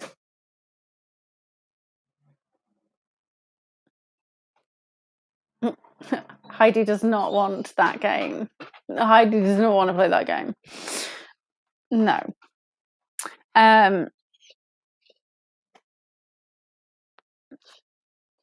No. then and he was doing this kind of blood cleaning or whatever it was, and he said it was really thick, and it normally takes like 10 minutes to get it out, 15 minutes to get it back all in. I mean, I don't know what they're doing, but it was like, it was just thick and gloopy, and it had to be like have saline added to it. And he was saying like halfway through, he said, "Oh, are you vaccinated?" And I said, "Yeah." "Oh, I've been doing this for like decades. I've never seen anybody's blood like that." So I thought I'd share that. Whether that's true or not true, I don't know. It's unconfirmed, but I have seen videos of people's blood changing, which makes sense because that's about the spike protein and all of those things. So, if you're going to, I'm not pop it on a string. The cat's trying to get underneath. I just got the claws earlier. To be accommodating. Your immune system, your blood cells, all of that stuff. So again, who knows? Sharing. So a story went around about Fauci, who was, or not him personally, or he funded, or maybe he was personally part of it, with regards to beagles who were bitten to death as part of the experiments. And the thing that nobody's talking about is that, you do animal trials, then you do human trials, and 60% of all children who are trafficked, it's not for sex, it's not for slave labor, it's for experimentation. So nobody's talking about that, which is interesting, because obviously at the same time, the same day that information hits is the same day that Bill Gates is again in the news saying, well, I didn't know about Epstein. I only met him a couple of times for dinner. And I keep bombing everybody with well, what about you giving money to Ghislaine's sister? We're not going to talk about that. I've been banned from a few channels by sharing that bit of information. So rather than them directing people and giving them, oh wow, this sounds interesting, let's go and find out what this is. No, it just been deleted. So again, I've been trolling shills. So yeah, so the kids, which nobody be talking about. So if Epstein, he was disgusting as an individual. Some of the things he did was disgusting, but some of the things he was facilitating are truly horrific, and nobody's talking about that. So this is why it's important for Gates to distance himself from Epstein. It's not about the fact that they were fucking with children. They don't give a shit about that at all. What they don't want to come out is the fact that they were experimenting on children for decades, and doing horrific. That's what they don't want to come out. That's why Epstein was powerful. That's why they all gave him his money. So Tory is going after WikiSpooks at the moment. So that kind of was all dropping today. And very explicitly stated, anybody who is a supposed white hat or supposed good person needs to stop all their fucking psyops. You need to stop now, and you need to just start showing the truth, and you need to direct people to the things that they need to be doing to stop this fucking madness. So for anybody who is a white hat and who is kind of psyoping people, I suggest you stop, because I'm going to reiterate, she knows everything, and you're stupid if you think you can get around her. We are so lucky she's on our side. And I keep thinking, Jesus, could you imagine if she'd never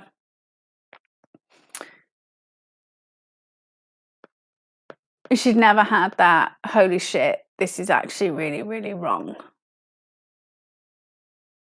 We'd all be dead by now. And people don't give her the credit they deserve. And I think that kind of really, it makes me sad. Lots of people are doing it for, I genuinely believe we would already be dead by now if she hadn't have woken up and been like, what the fuck, this is not good.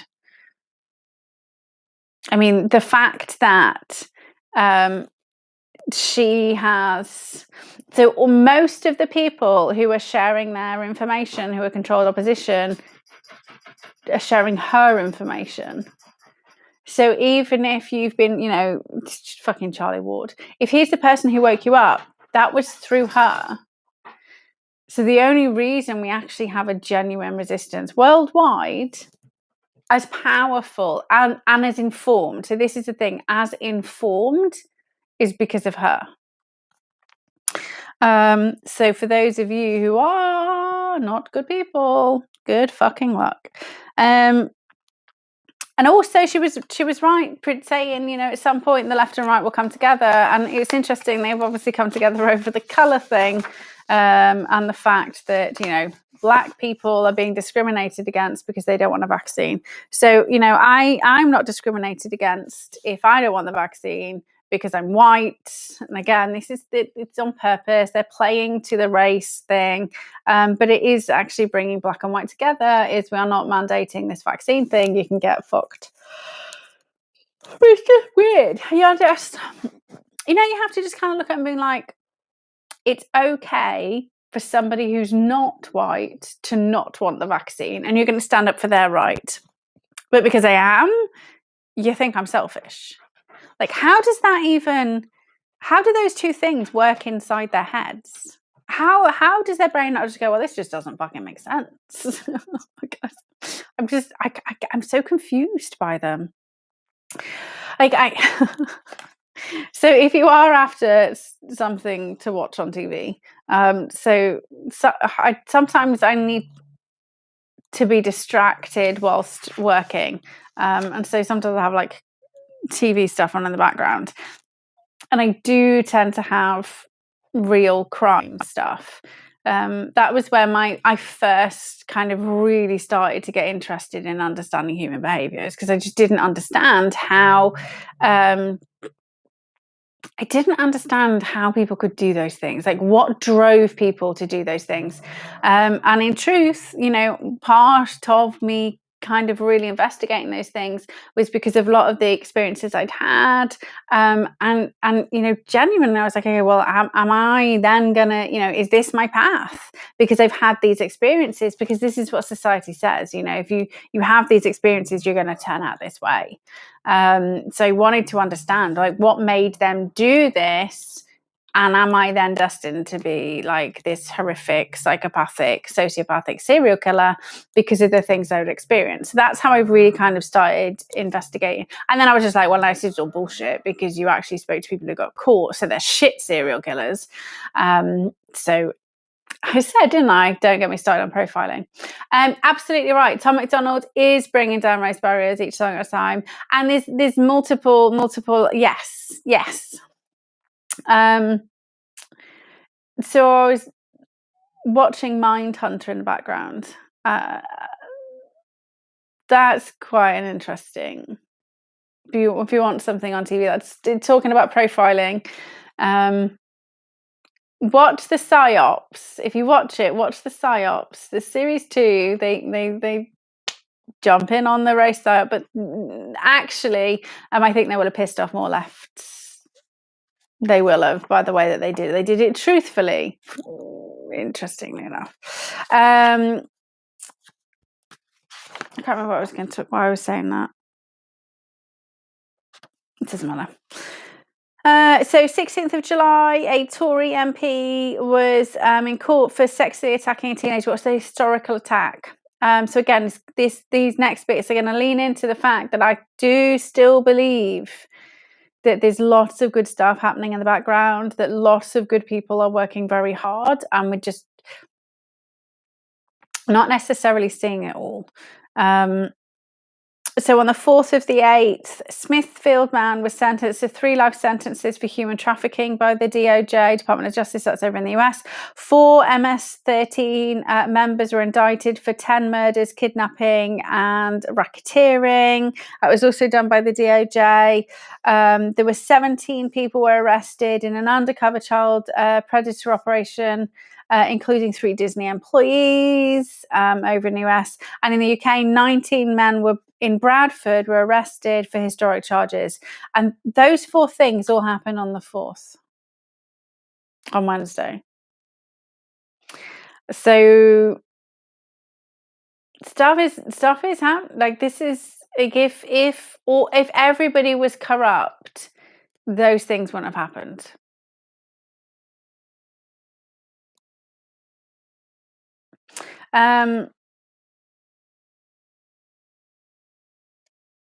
There's also been, so we're coming to the end of the news. So there's almost 10,000 people who've been smuggled into the UK since January. And I know 10,000 doesn't sound like very much when you've got hundreds of thousands coming inside the US. Our country's tiny. They have to get on a freaking dinghy. It's a lot of people. There's already like a few million who are here that they don't know anything about. But the really scary thing is one of the petitions that the left put together. So the petition that they put together, which garnered 100,000 signatures, which means it's going to be debated in Parliament. So 10,000 and you get a response, 100,000 it goes into Parliament. So the petition was to automatically give every single illegal citizen already here citizenship, make them lawful citizens of the United Kingdom. That's what the left is pushing. So the exact same PSYOP, the exact same war plan, the exact same thing that they're doing in the US.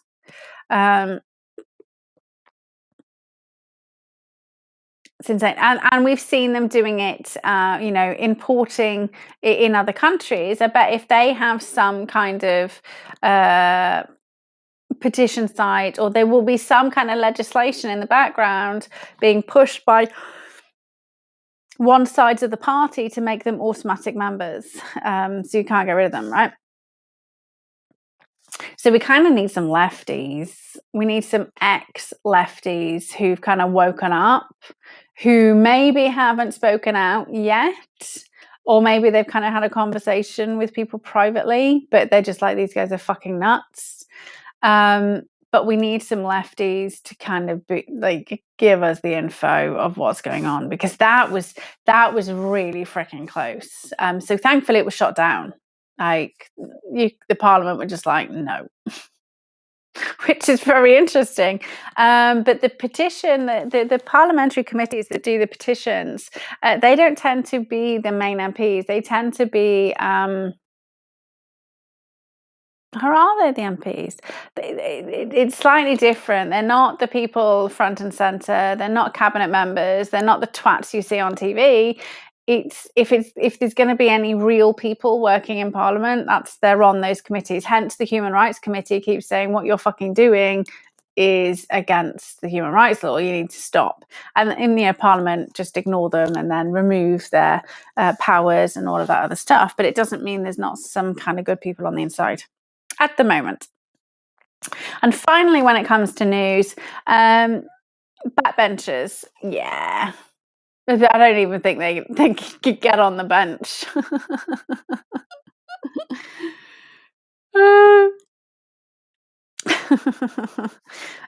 So the last thing is, so a week or so ago, they released more unredacted Ghislaine Maxwell files. So somebody popped, what's going on with Andrew? He's been a bit quiet right now.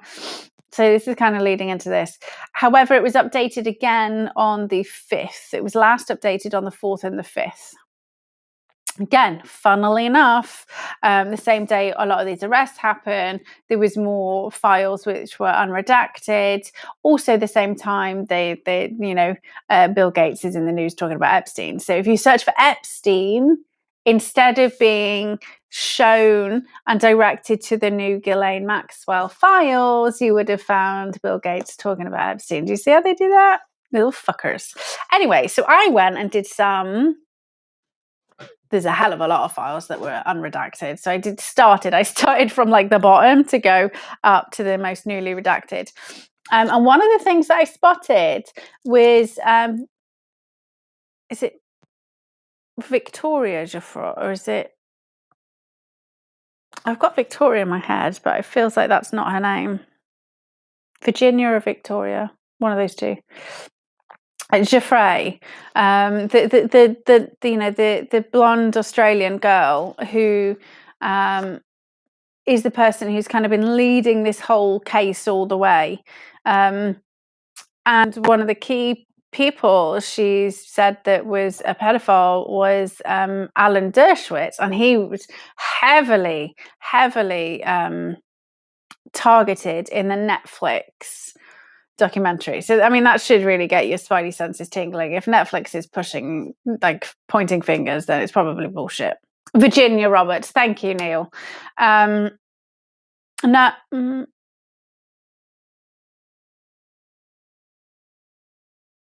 there's a Jeffrey, isn't there? I don't know. My name's swelling. I don't know. Anyway, very probably, I will. Very probably Virginia Roberts. Anyway, so whoever the blonde girl is who's been saying it's Alan Dershowitz, he has been saying, but that's not true. That's not true. That's a lie. It's a lie. It's a lie. It's a lie. And so he sued her. And what he was suing for was these files to be unredacted, and they blocked it and blocked it and blocked it and blocked it. And they finally unredacted the files. And the proof, if you read through them, like, she admits that she'd never said that he ever abused anyone. She never saw it. She never heard of it. Yes, he had been in the Florida home, but he wouldn't know. Yeah, Jeffrey. I'm sure it's Jeffrey, something like that. He wouldn't have known. I mean, you wouldn't. Okay. So she'd admitted all of those things, and all of a sudden she was writing a book, and then she was saying it was Alan Dershowitz, right? Now, here's the problem with this. So either she was set up, and she was approached, and they said, we're going to kill you unless you go after this person. Maybe not knowing why. Maybe she was just like, well, actually, if they've got something on him, he was there. I have seen him, and she was led astray, or she's, bad people and she's part of the plot. Like, whatever happened, all of a sudden she started saying these things when she'd always denied it, right? So that was something happened that she flipped. And all of a sudden now they've redacted the file. So what does this mean? Well, this means that the investigation against Prince Andrew will probably just disappear. That's why they've done this. So she was 17 when he met her. And I said this before, in the UK, 17 is not against the law. 16 under 16 is against the law. He also said that he first met her in London in a nightclub, and we have nowadays, for quite a while, we have supposedly quite strict ID laws. So to get into clubs, you have to show ID. So if Epstein introduced them inside the club, he can plead that we were inside a club where you have to be 18 to get in, where you have to show ID to get in. She was also drinking alcohol, where you have to show your ID if you look younger than 25. So she'd passed all of those socially constructed tests of age. Like, I assumed she was old enough. And in the UK, she was old enough as well anyway. So the fact that it's only her who's ever been linked to Prince Andrew. It's only her who was, properly linked to Pervy Bill Clinton and other individuals. Like, all of the photos that are out there are her with all of these other individuals. And it's based on her testimony, all of these things. And so what you do is you attack the character of that one individual, and the entire case falls apart. This is the exact same thing they did in the United Kingdom when they were doing the investigations into paedophiles. So not Operation Yewtree, that was Jimmy Savile. The stuff they did afterwards, they had lots and lots and lots of credible witnesses against Lord Jenner.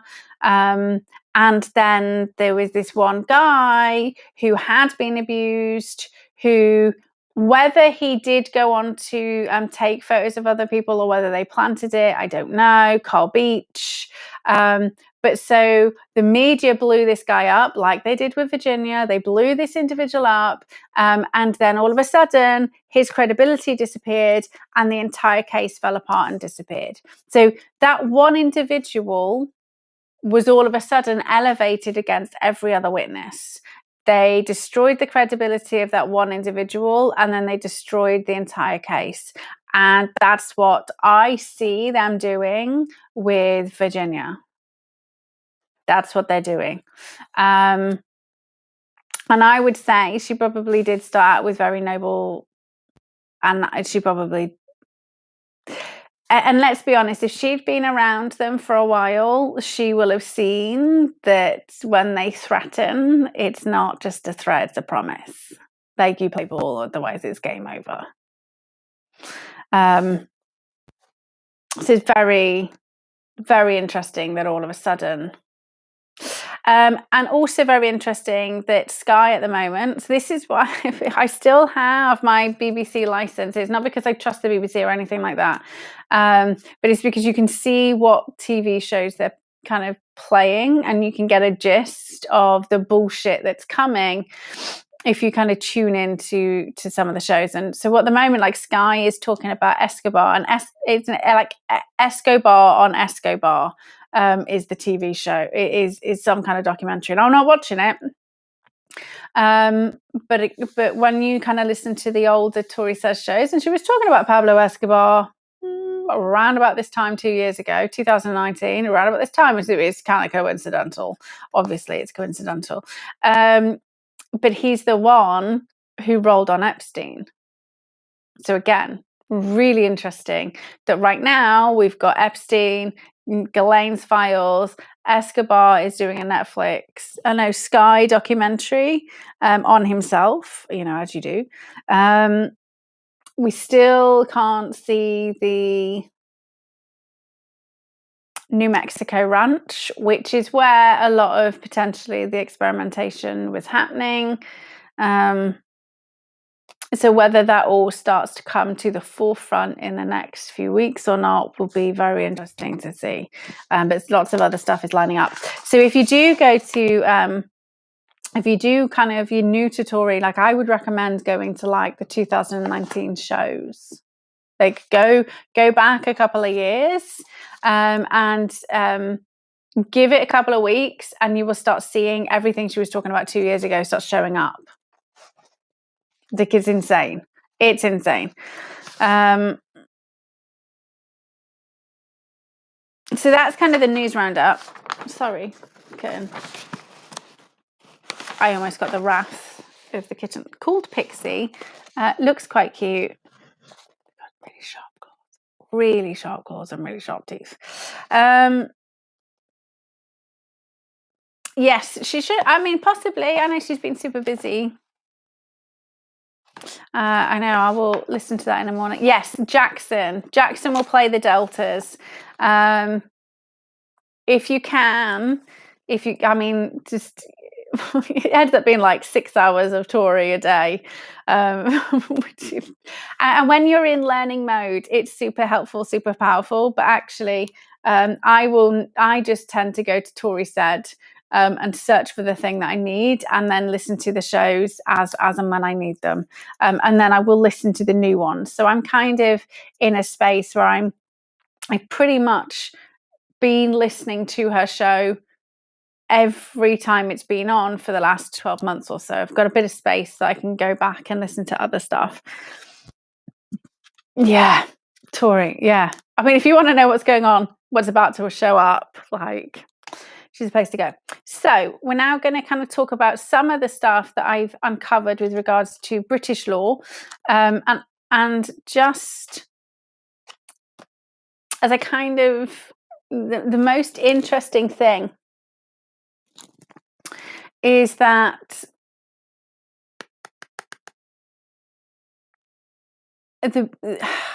much of our law actually did end up getting replicated around the world, and became the benchmark and became the thing that's been used to convict criminals of, all different types. So I know I'm going to be talking about the UK stuff because I'm trying to, build a case against, but what I'm trying to say is don't discredit it, because the British legal system, the English legal system, became quite a bedrock for many, many new countries that were starting up. It's, Commonwealth, which is like, 72, 73 countries, and the US. Yes, the Constitution was built from the Magna Carta as well. Yeah. Which is all based on hundreds of years worth of precedent, or over 1,000 years worth of precedent and laws, and common law. Is that phrase again that people keep convincing us is not true. Okay, so key things. Parliament enacts the law in the UK. The courts enforce and interpret the laws, right? So Parliament can kind of create it, and it's up to the courts to enforce it, which then means Parliament is bound by it. So they can't just make a law and everybody else have to deal with it, and they don't. That's not the way it works. It's if you make a law, you are also bound to it. Hence me getting very excited when they broke lots of laws. So common law was created by the kings and the judiciary, and it basically means the law that is common to the entire land. So when the phrase common law started appearing in like the 1800s, was because each different, little town or little village had their own culture and their own little laws and the way that they dealt with things. But as England became one country, because we used to have lots of different kings. So most people don't know this about England. We used to have like lots of different kings, and very much like the states, which was individual countries that then became, you became the United States. We were lots of different like mini little countries that then became England. But that happened like 1,200 years ago. So people just don't remember that.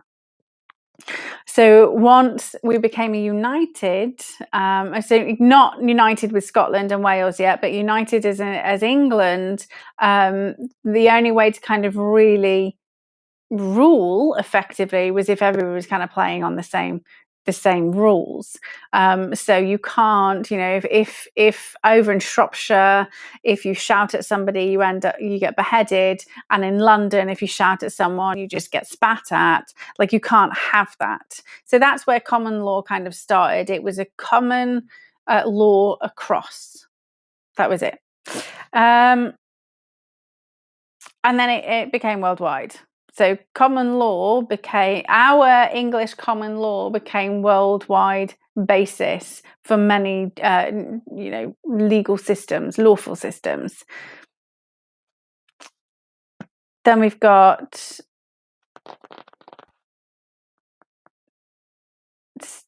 wait a minute. So what's going on? So Twitch, okay, so one of the things Tori let slip, I don't know whether she meant to or not, is Amazon survives the entire mess. So if you just step back and look at Trump's legal argument, it's against YouTube, Twitter, and Facebook. So if you want a platform, Twitch is the platform that will still be going. I think she also said it's going to be a public utility. So get on Twitch.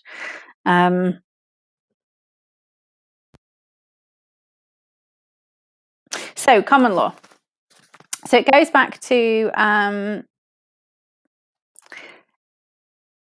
one of the powerful things about common law is the basis of this is how we treat other individuals, and like the real bedrock is crimes against a person or a person's property. And because it does go back to the Ten Commandments, so the core theme is if you commit a crime against a person or their property, that's where we kind of go, you got to pay some kind of there's be some kind of repercussions. And the other thing is off that, then we have precedents set. So we spoke about this like really briefly with regards to manslaughter. And once something's proven, then it becomes case law. So common law, and then case law builds on top of it. But it always looks back to what's come before. And it's ever evolving, and I think I love the fact that it's ever evolving, because you can't ever know what's going to happen next, and you can interpret things with slightly, if you know more, you can interpret something with slightly different. So I personally love the fact that it's ever evolving. So common law means settled law of the King's Court, common to all free men, in the sense that it is available to them in civil cases if they will have it, and applicable against them in serious criminal cases, whether they like it or not. And this is kind of the argument I'd made before I really started reading this first of many law books, is that for those who say that common law doesn't stand in the United Kingdom and you have to make common law courts, and then you just throw back at them. So if I murdered somebody, then I don't get tried. Well, that's not true. Murder is a crime which comes from the common law. It's a crime against the crown because it's breaking the king's peace, which was where it started. So that's the thing, is murder, right? It starts from common law. And then we got case law on top. So you just go like, okay, well, then I'll just go murder people. So it's applicable everywhere and to everyone. That's the key. And then obviously, when it was first created, pre-Magna Carta, it did also mean everyone, including king. So when it was first introduced, like properly, it did mean everybody. Nobody was above the law. And then, bad kings happened, and then they had to make Magna Carta. But before that, for many years, it actually, which was quite interesting to find out, it actually existed and worked really, really well, was really, really helpful and really powerful. So key things: Parliament cannot in practice be above common law. They can't. It is so tort law I haven't delved into yet. I don't know. I haven't got there yet. That's one of the books that I haven't opened. One book at a time. And thank you to Penelope, who sent me some speed reading tips. I have definitely sped up my fast reading. So there's a quote by Lord Denning in 1732, which is quite interesting. So, should Parliament turn tyrant and exceed the unspoken bounds to its authority, for instance, by outlawing all redheads or imprisoning all Sikhs or denying the right to a fair trial, these enactments would be lawful in the sense that they would be enforceable in the courts, but there would be a constitutional crisis. Judges would refuse to enforce such legislation, and the common law's assertion of right and justice would prevail. Now, this is really important because we've seen this happen.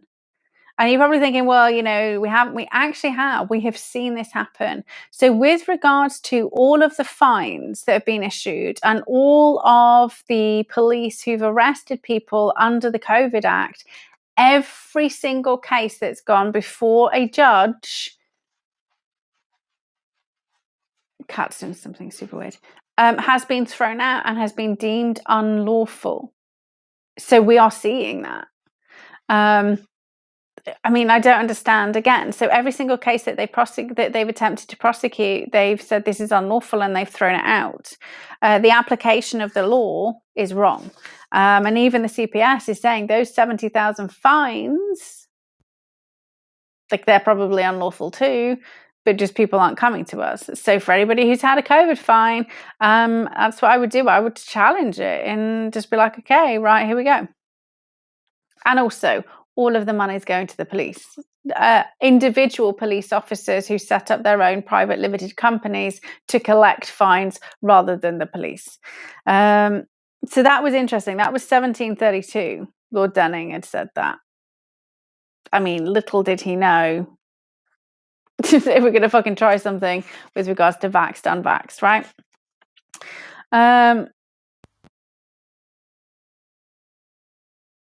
And the really sad thing that I discovered is when law was first created, like properly created, it was a really inclusive tool. It's a really inclusive tool. And it was purposely laid out by the kings. I think it was Alfred who did it first. It was written in English, and every single free man, and you have to remember this is like, 800s, way back when, before Norman invasion. So before Anglo-Saxon, before then, we kind of had this kind of growing. It was written in English, and every single free man had to understand the law, and every single free man would have to show up and say who had been doing naughty business, and it was accessible. It was purposeful, accessible, and it isn't what it is now, where you have to pay a fucking lawyer £250 to read your email. 250 quid to read an email, of which they will charge you £250 to read to reply, right? So if you think about minimum wage in the United Kingdom, it's like less than £9 an hour. Maybe it is £9 an hour if you're of a certain age. It's a lot of hours you have to work to get help. So that made me really sad. It made me really sad that actually it was created in order that everybody could access it and everybody understood it. Like, it wasn't Latin. We only had all this Latin bullshit was after the dodgy dealings that happened, like quite about 400 or 500 years later.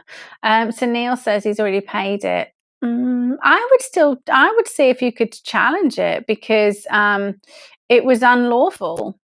So if you are convicted of murder and you are innocent, you then get it overturned. I don't know. What are you doing? This thing's getting me. Don't eat it. Trying to eat the microphone. Yeah, you little shit.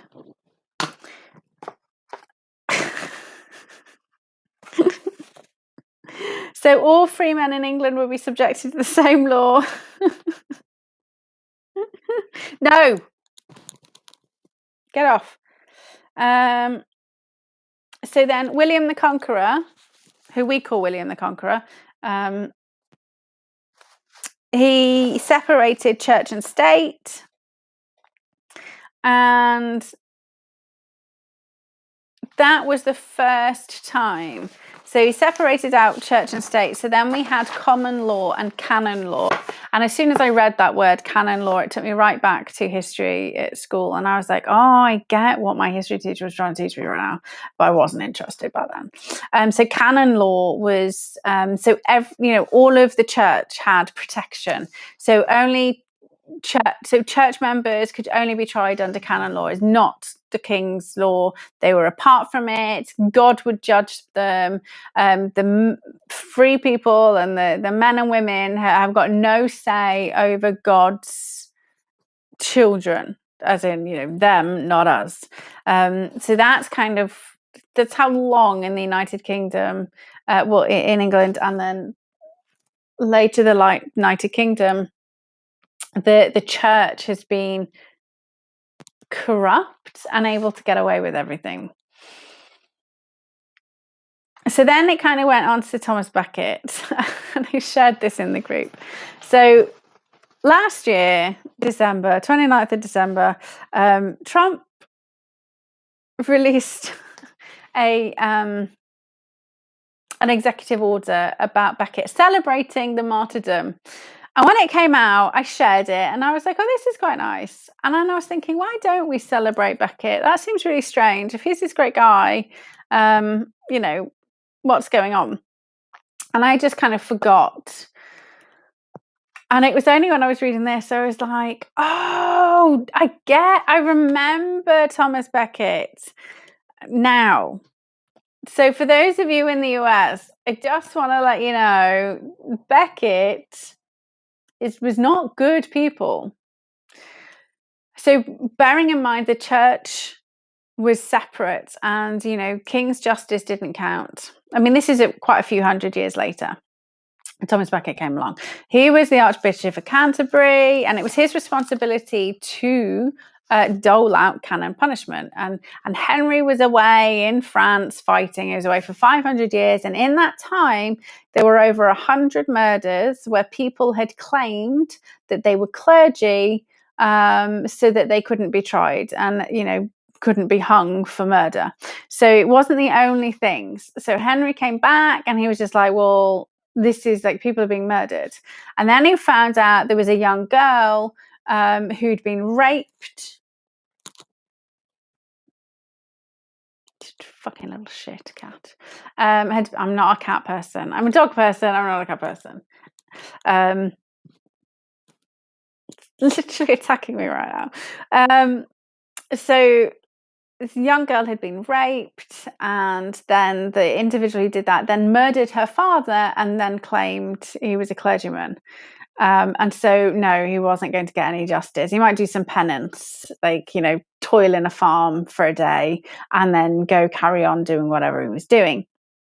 And so this made him really mad. I mean, you can understand this is going to make Henry really fucking mad. Like, free people, if you commit murder, that's it. It's game over. And he was bound by this law as well. This is still pre-Magna Carta. He was bound by it. But he was good king. He was a good king. And so he said, this guy, you must give him over to King's justice. Like, this is not on.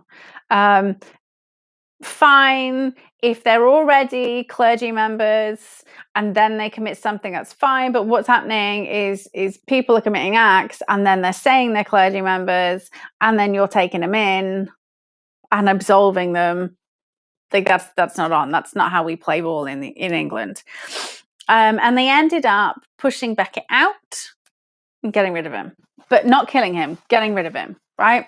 And then they came to an agreement that actually, murder, rape, like big crimes, which are, indictable offences now. So you see the parallels. The things that are classed as indictable offences without warrants were the things that the church and, King Henry II kind of came to an agreement on.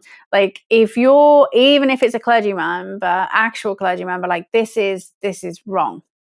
So Thomas Becket was like exiled, and then he came back and he started making waves. And supposedly, offhandedly, Henry was like, will nobody rid me of this troublesome monk?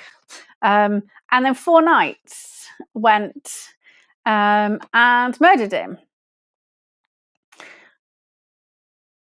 So what if, this is my what if, because at that time, so this is, you got to think about what was going on. So Henry was pushing for canon law to be kind of dissolved. And actually, you're in England, you live by England's rules.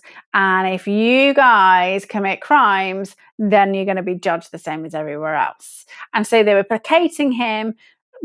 But what if the murder of Thomas Becket is a very early false flag? Because what happened next was they stopped pushing and they allowed the clergy to deal with the clergy members.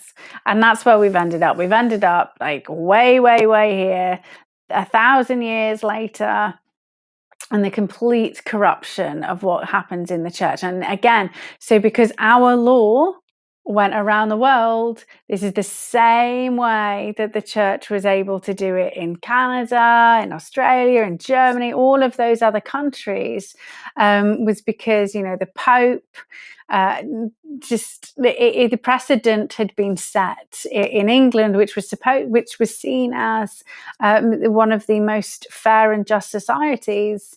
And they allowed the clergy to deal with this, and so this just went everywhere as well. So Thomas Becket, you know, potentially. He potentially murdered for this very reason. That's what happened afterwards. So then we get Magna Carta. Well, we don't. Henry dies. His son John takes over, and for anybody who's watched Robin Hood, the Disney cartoon, and you see like John, that's the son. Okay, so the dad was amazing, like created unity, put all these laws in, fought the church, was fighting against the fact that the Pope does not rule in England. All of these things were going on. And then he got his son, he's a fucking wet lettuce. And the barons rebelled against him because his son was just taking all their money, shit at fighting. It was just completely useless. And so they rebelled. And Magna Carta was not for the free people. It was the barons who were like, nope, if we're going to be bound by the law, so are you. They didn't give a shit about themselves. It was about them. So the first original one didn't even have free people or free man in. It had just the barons. So that was an update that came later. And then it was updated again later and later and later. And Magna Carta 1297 is interesting. And the reason why it's interesting, because in 1297, it became adopted in law. So before that point, it was just kind of like a little, you know, a contract and a nice to have, and we're going to kind of enforce this. But actually, it became adopted as law in 1297.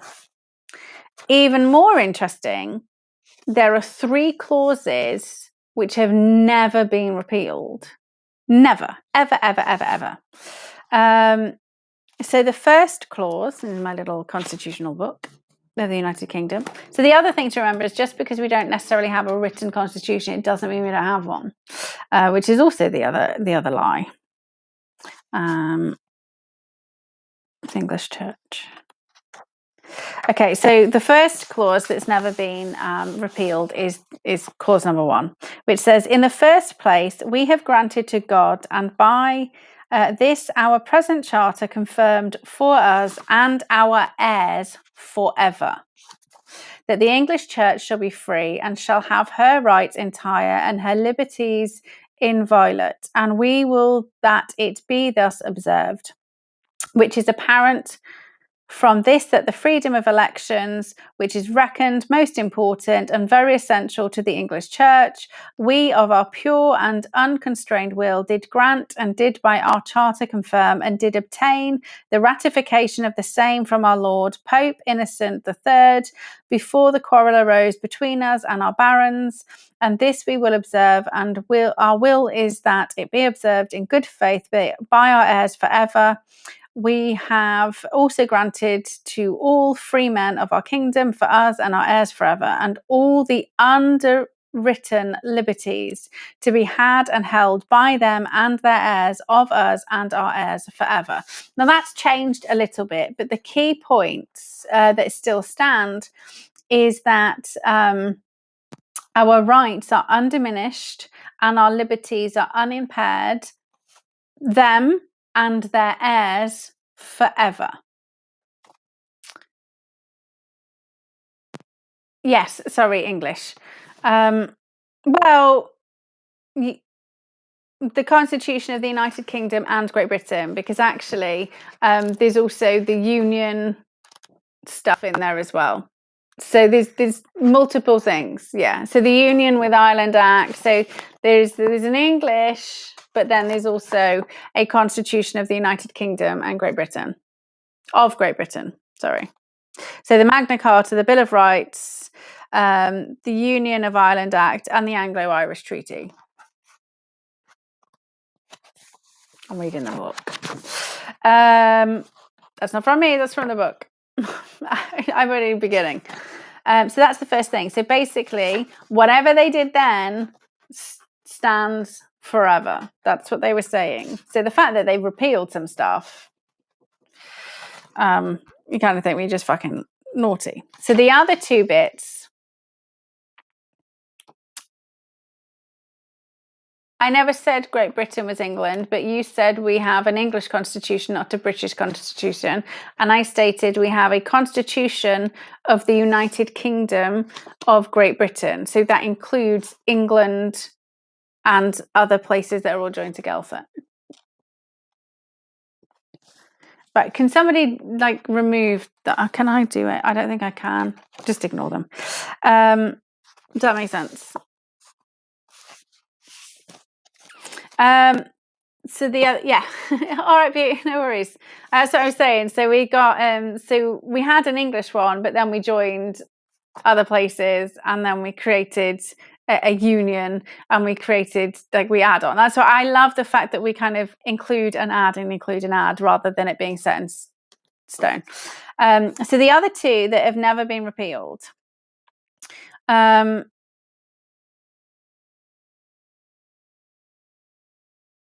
Is the one about the City of London. I've forgotten to write the number down. Where's it gone? And about stuff in London. So it's number 13. And the City of London shall have all its ancient liberties and free customs, as well by land as by water. Furthermore, we decree and grant that all other cities, boroughs, towns and ports shall have all their liberties and free customs. So that's never been repealed either. So that's basically saying, because remember, they had all their own little customs and cultures, and then they created a unified law which also then honoured previous customs, historical customs that we already hold.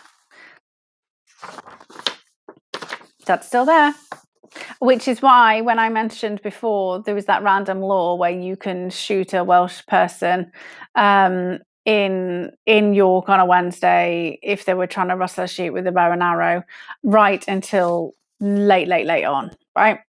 So it's because that was one of the things they were allowed to do. It stayed. So then the other one is actually clause 39 and clause 40, which has kind of been amalgamated. So 39, no free man shall be taken or imprisoned or decised or exiled in any way, destroyed, nor will we go upon him nor send upon him except by the lawful judgment of his peers or by the law of the land. So that's really important. That's still there. Lawful judgment of his peers. And we're going to get to that in a minute. Like, that is still there. Still there, still stands. And number 4, to no one will we sell, to no one will we refuse or delay right or justice. So your justice must be not delayed, your rights must not be gone, and then you're allowed to have peers. And that's one of the bedrocks of the English law that went across the world. The common law that went across the world was this idea of trial by peers, and that has got very lost along the way, because somebody who lives on a council estate, if they end up in court, they're not usually the jurors don't tend to also then come from council estates. They tend to be more middle class, who technically, I would argue, aren't peers.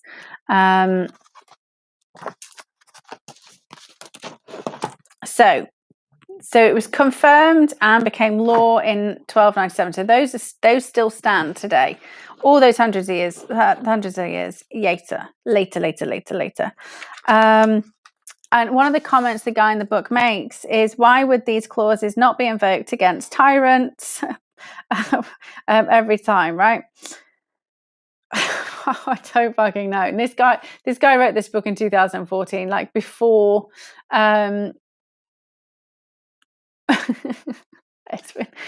before we got where we are. And I was thinking, well, exactly, right?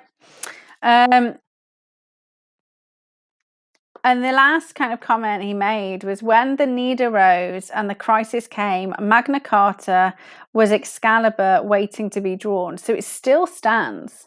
It still stands. And people are, again, not really talking about the Magna Carta. They're talking, okay, so common law people are talking about Article 61, okay, which isn't, I mean, yes, the barons invoked it and spoke about it and it wasn't shut down.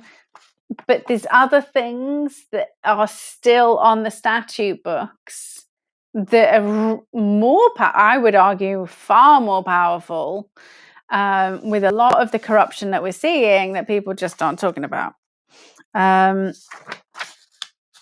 So interestingly, so I kind of skipped the middle bit, right? Skipped the middle bit to do the beginning, and then to figure out what's changing right now. What was very interesting is the Daily Mail started really going after the judges and the lawyers, because there was innocent people who were being put behind bars, and that's not, England. We're supposed to be fair. People are supposed to have fair trial, and so the press, which was free back in 1900s, was going after all of the corrupt people, and so then obviously the corrupt people went after the press. But I just thought it was interesting that it was the Daily Mail, and the Daily Mail is the one that's kind of they're doing little bits. They've been doing little bits, leading the charge against the government, kind of. They're not. They're still doing shill stuff, but.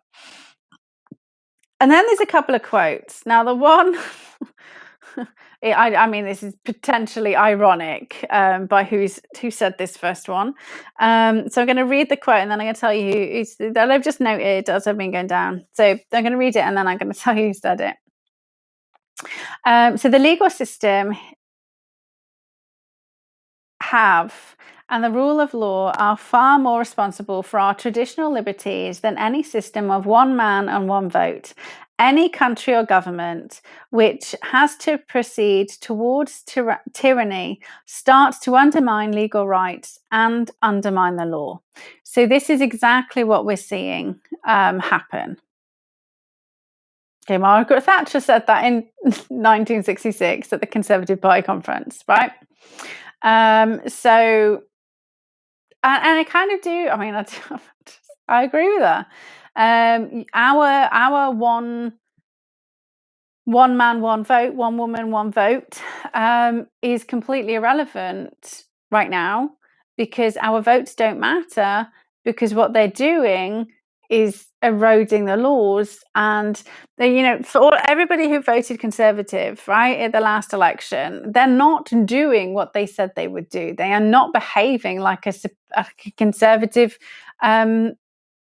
party at all. They have they've created a complete communist tyrannical regime, which is so far removed from the ideals of conservatism, which is about freedom, rights, make your own money, like all of that stuff is the epitome of being a conservative, and they're just not doing it, right? So this is right. Your votes don't matter because they're changing the law. I mean, they shouldn't be, but they are, and nobody's challenging on them. Where the fuck are the lawyers? So then there's another quote. And it's very interesting, like how old these quotes are and how hyper relevant they are to today. So in this country, amid the clash of arms, the laws are not silent. They speak the same language in war as in peace. It has always been one of the pillars of freedom, one of the principles of liberty for which, on recent authority, we are now fighting. So this quote was World War II.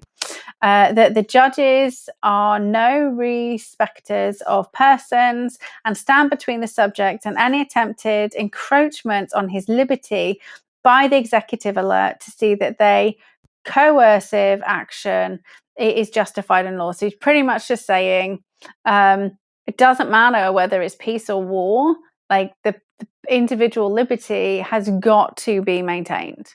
And this was basically because they had detained somebody unjustly, this is when they started detaining anybody they thought were Nazis, and they were going to just detain them forever. Very much like they tried to do again with the war on terror. So they did it in 1941. So that was Lord Atkin. And everybody went nuts when he said that, being like, nope, we have these rights. It's an emergency, right? So this is how long they've been trying to enact what they're enacting right now. So then you speed forward to 1998 and the creation of the Human Rights Act. Where we supposedly have all of these laws which give us an opportunity, protects our individual liberty. It is built on the foundations from over 1,000 years ago, built on the free rights of each man, woman, and child. And then what's interesting to know is since 1997, so at the same sort of time, more than 1,000 laws were introduced which encroach on the rights and liberties of the British people. So under Tony Blair. So he created the Human Rights Act, created 1,000 laws that encroach. And then also, because of, the terror, this is why they wrote into a lot of the Human Rights Act that we're going to suspend this if we deem it the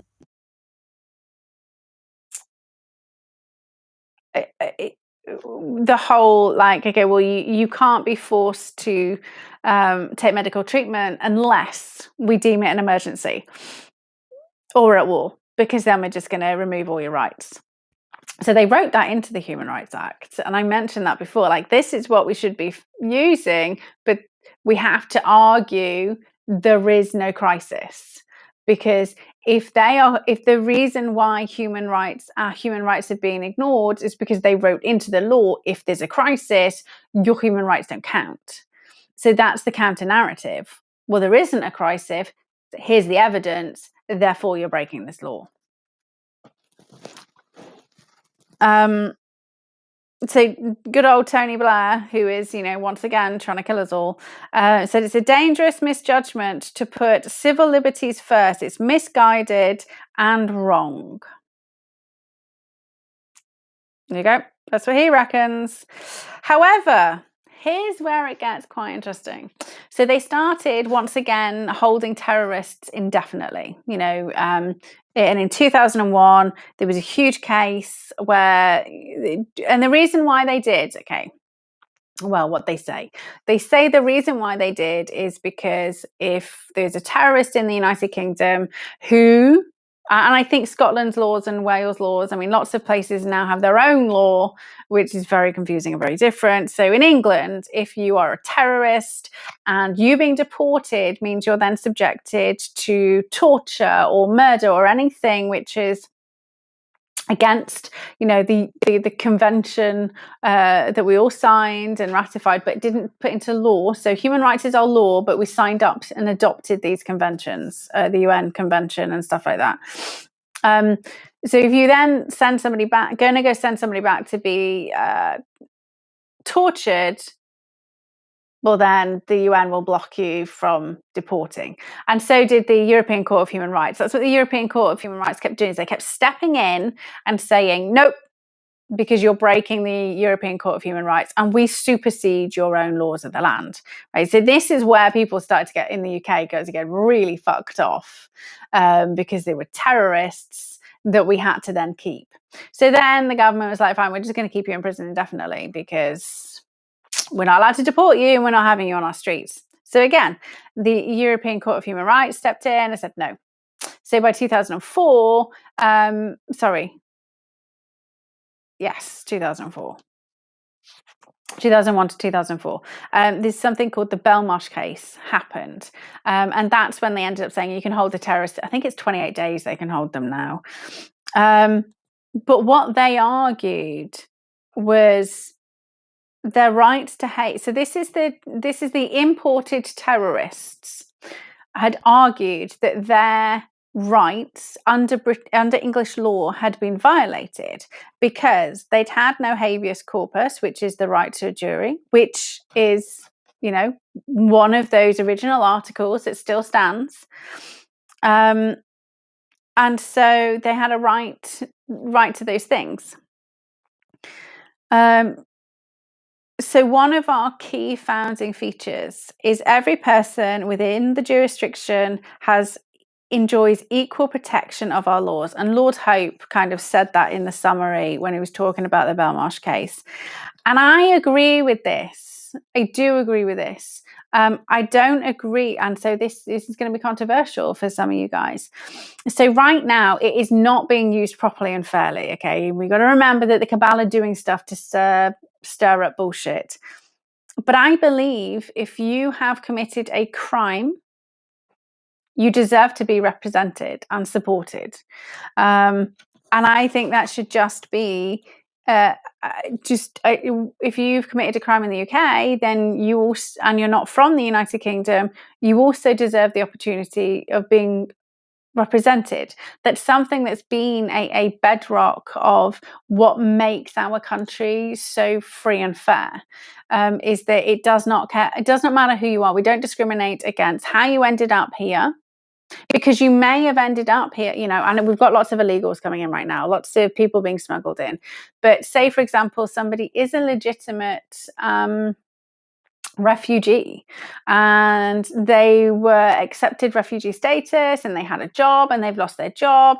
And then all of a sudden, they're not yet a British citizen or English citizen or because they haven't been living here long enough, but they ended up stealing to feed their family. Like, I believe that person deserves representation. And so I think when you start saying, and this is where our law gets abused, is instead of having a blanket which is fully encompasses everybody, you start being specific.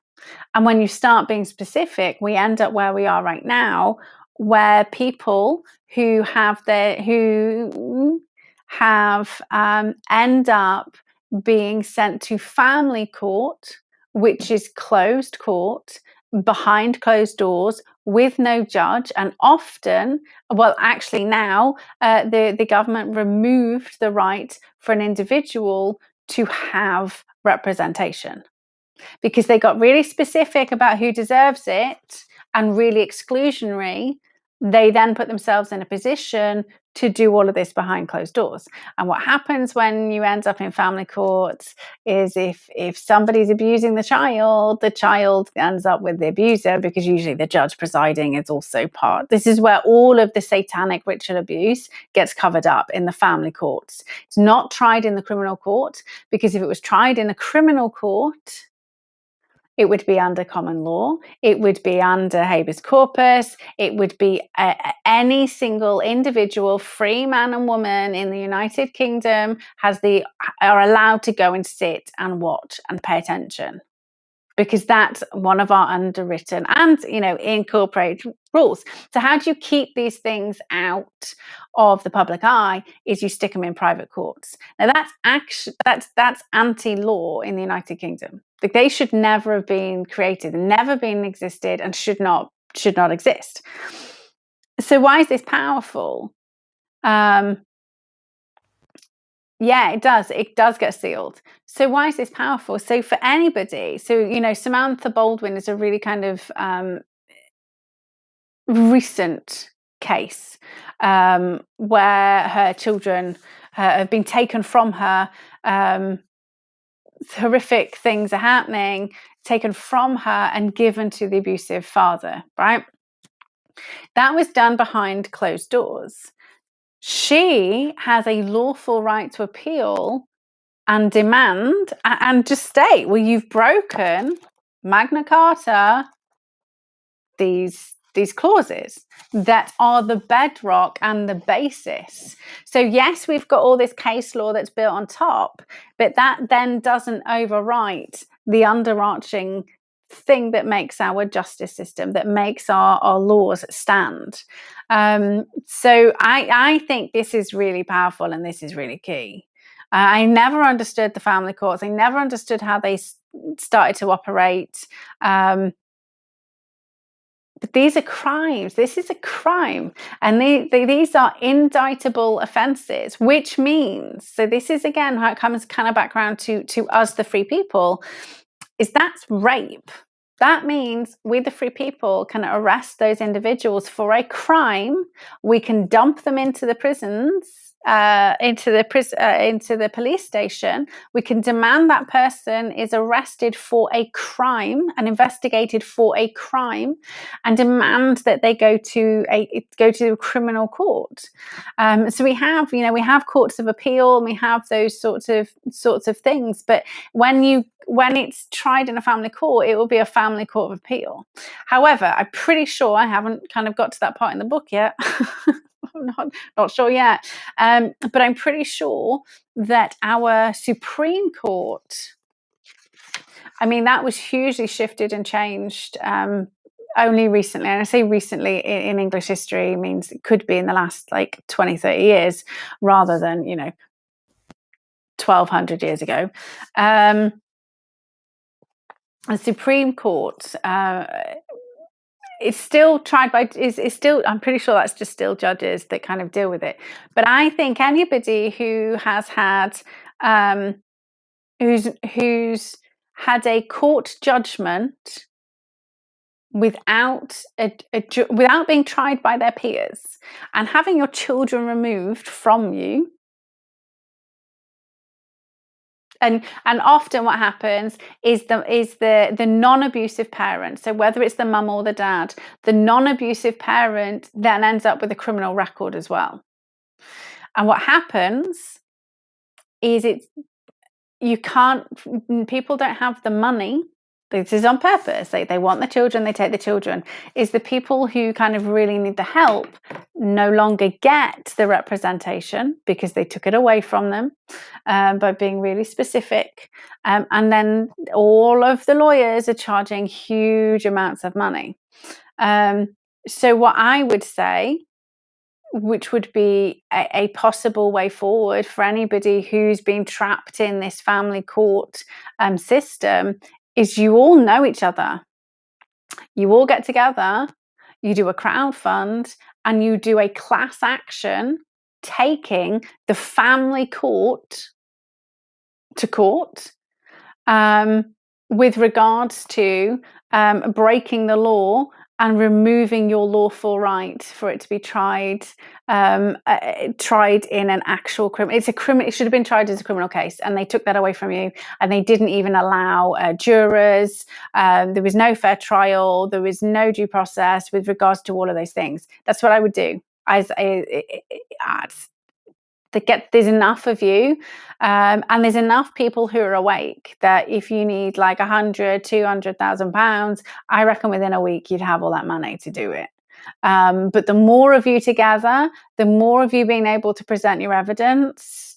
And then the other thing that you guys need to do is, yes, hire a lawyer to do the legwork, but you guys need to kind of invest in understanding the law, because then you can pull down the lawyers who aren't necessarily doing what you say.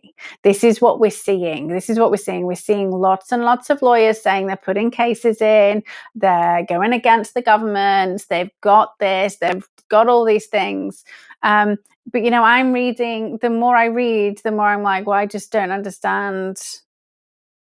Like, there's laws here.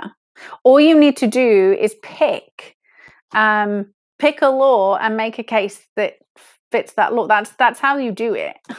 You just go, right, You know, I don't understand. I genuinely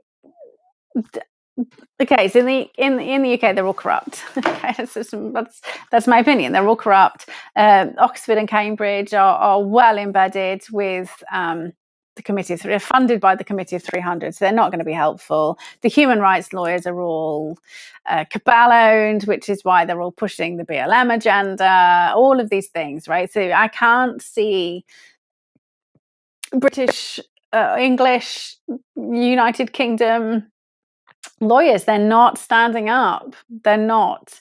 And some of them have just started to, like, almost 12 months on from the vaccination program, well over 18 months since all this bullshit happened. And I've kind of pieced this together from a couple of books and understanding things that I know about the world. So what are they doing is the question. Why aren't they pulling on these things? So I was very shocked to realize that, and this is why I keep getting angry when people are saying, you know, Magna Carta still stands because it's what our law is based on. Like, it doesn't need to be, and it's already there. And yes, things have got updated, and you can see, if you go to legislation.gov.uk and type in Magna Carta, you can see all of the updates, and a lot of them I kind of agree with the updates, i.e., you know, free man. Kind of, we're meaning everybody rather than just men, because it used to just mean free men, and back then you were able to say that you're a clergyman and get off with murder, right? That was still going on, so that's no longer allowed. So there's lots of things that have been updated, which I 100% agree with. I don't agree with them taking away hanging for treason. I think that should still be in there. Naughty Tony Blair. But so it just seems to me that there's actually we have lots and lots of avenues. Now, whether people pay attention is different. But I don't believe it matters. The more people we have who are once again standing up and saying, actually, I have this right. This is a law. You are breaking this law and you need to do something about it. That's the pushback. That's what made our country so amazing all of them years ago, and for many, many, many, many years, until the cabal just seriously got its stranglehold into us, turned all the law stuff Latin and took the people out of it. And, you know, my hopes is that once again, the law becomes an integral part of what you learn as part of your education. And I don't just mean like the very oddly worded Rotherham Council meeting where Sarah Campion said we need to educate Pakistani men that it's not okay to rape 11-year-old girls. I mean, I just thought it's not. I don't mean that kind of education. It's a law that you already know that. But what I mean is how we, the people, actually don't need the lawyers, because that's how it started. It started without lawyers. You didn't have lawyers.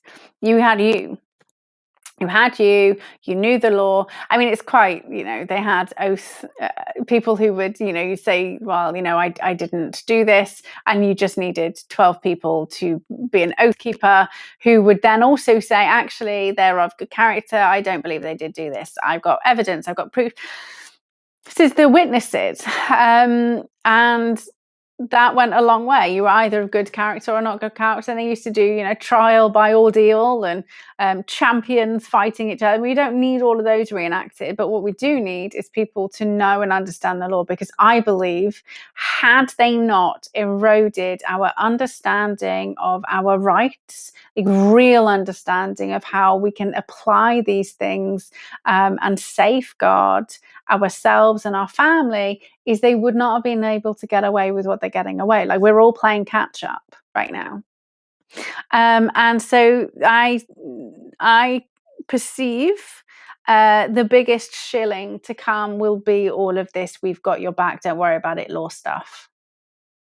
So they used Trump for a very long time. Trump's fixing everything. They're still saying, I mean, and again, I love Trump. I think him and lots of other white hats are doing a lot of things behind the scenes, but it still needs the people to kind of stand up and take responsibility and being like, nope, I'm not waiting for somebody else to fix it if I can do bits myself. So we need to kind of just take back control in a polite, lawful, peaceful way. And if you use the law, like, this is the other thing, is if we want to live in a world where people are lawful and respectful of other individuals, then the only way we bring that about is by being lawful and respectful. Like, if you use means that don't follow the laws that you want to have everybody follow, you're just a huge hypocrite. Like, it doesn't work that way. It may be that there'll be lots of laws that we change once we get in and start fixing things, but you've got to, I mean, I believe in the justice system. It needs fixing, and it needs repairing, and it needs to be accessible. But the concept and the underpinning and where it all started, I believe in that. I believe in the opportunity to kind of go and do your time, and when you come back out, you get an opportunity to have another go. I do, because I don't believe people are. There are some individuals who should never be released from prison. Okay, I'm still torn. And I said, hanging should come back because they had no right to remove it. But whether I'm still kind of in two minds about that. More so because I think it's an easier option. Like, let's be honest, I do. I think it's an easy way out for somebody who's been horrific. I mean, they don't care about life, but being stuck in a box. I mean, I think being stuck in a box for 20 years, 30 years, 40 years, dying in a box is far more of a punishment than, 3 weeks and then you. Yeah. That's not life. And if like me, you believe in, God, creator, whatever that thing is once you're dead, you return to the creator. And I kind of think, well, do you know what? You need to suffer a little bit. Which isn't a good way to believe, I know, and I'll probably have to do some forgiveness because I need to sort that perspective out. But I just I think you can't make things right, and some things you will struggle to make things right from people, but it's easy. It's the easy way out. If you do horrific things, you don't have to deal with the consequences. That's not, for me, that's not justice. I don't see that as justice. But that's, my personal opinion.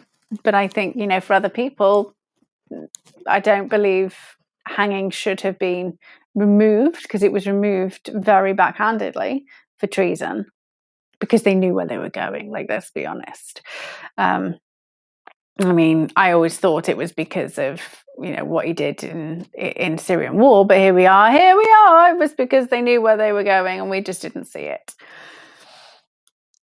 Well, lots of people did, and I didn't until very recently. So, excuse me, guys. I'm still playing in the law books while still, I think there's a lot more to learn. And I think I think the really exciting thing is actually, I think there's a hell of a lot of different avenues. That we have. And if everybody who was horrifically treated by the state, and the family courts got together. That's one avenue of showing the cabal that we're not paying attention. The stuff we're doing, the global recall, is another avenue of the people showing the cabal that they're not having it. If all of the parents get together and there will be a specific, health, if they all launch a class action about breaking the Health and Disease, I think it's Infectious Disease, Health and Disease Act by mandating vaccinations.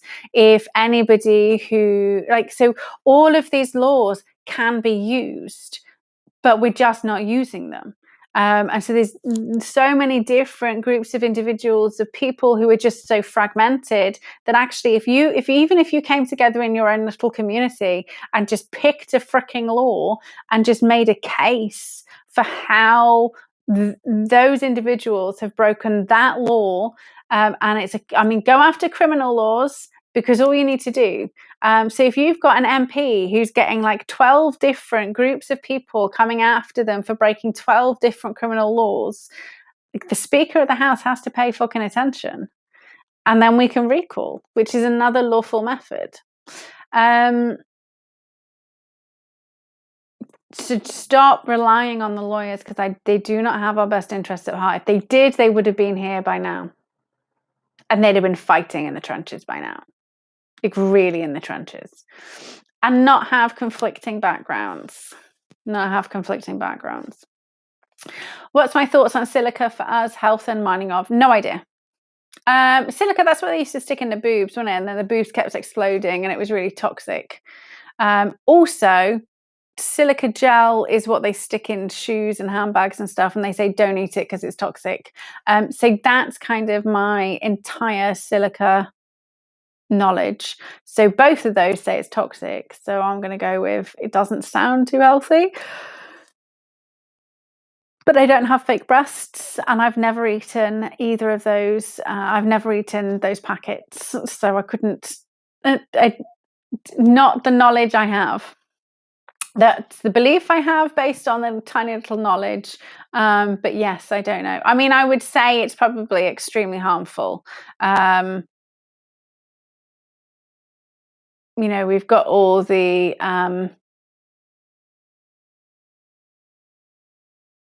the plastic microfibers and stuff tends to you hear about that, and then you hear kind of silica in the same sort of conversations. Whether that's true or again, it's not something I've genuinely looked into, so I wouldn't know.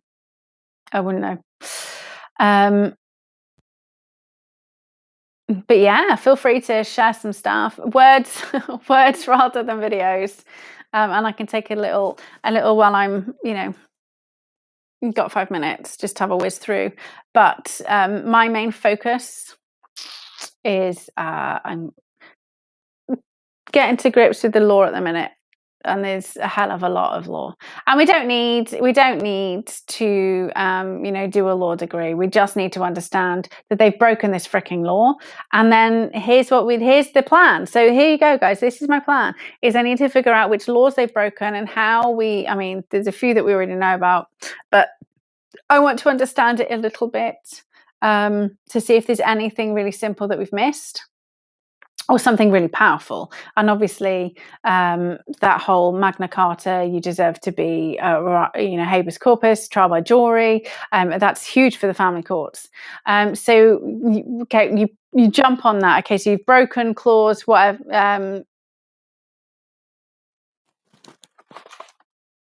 Can't remember, clause 39 or 40 of the Magna Carta, which underpins all of our laws. So they're really pretty big ones to fricking break. Like all of our law is based on the Magna Carta, and if you've broken those ones, then you're pretty fooked, right? So then you go to supremecourt.co.uk. I'm pretty sure it's called supremecourt.co.uk, and you go into the search bar and you search for cases that have gone to the Supreme Court, and you download the case and you read through that. And this is how I kind of figured the stuff out in the first place where we ended up where we were. So the little knowledge I had, I went there, I searched for those things, I read a couple of cases. That enabled me to learn about case law, certain cases, and the one which I shared on Wednesday, which literally just said Parliament is not above the law. And that is case law. So that is now precedent set. So you just go and find, for those of you who are in family courts, you go and find where habeas corpus has been used, has been removed and used. And so there's lots of criminals they have convicted in the last 12 months who did not have a jury. And they will all be able to argue their rights were removed. So this is the other thing. This is the law of unintended consequences. If we prove that you didn't have that, there will be lots of individuals who are pretty horrific people who will also then be able to argue it, and that's okay. But the Belmarsh one is a not a great terrorist who we are using their precedent. So it's already there. They just maybe don't know about it yet. But here's the great thing. It means moving forward, everybody then gets that opportunity. And they can't cover it up. That's what we want. We want them to not be able to cover up horrific crimes by putting it in civil courts or in sealed in family courts. And then there's also misconduct in public office. And then I think, I don't know whether we might also be able to use, breach of the peace. And I think that might be a really good, powerful way we can go after the vaccinators, the people on the streets who are vaccinating, is they are, breaching King's peace, which is Queen's peace at the minute. Well, if she's still, I don't know, God knows what's going on with her, is because we are witnessing. And so that is a crime in progress. If you see somebody who is a vaccinator, that is crime in progress. You just go and arrest them. And then call the police and be like, I've just stopped a crime in progress. They are injecting these individuals with a substance which has been, precedent has been set that these are toxic, these are dangerous, these are killing people. The yellow card data is listing all of these deaths. It's been tried in other courts around the world.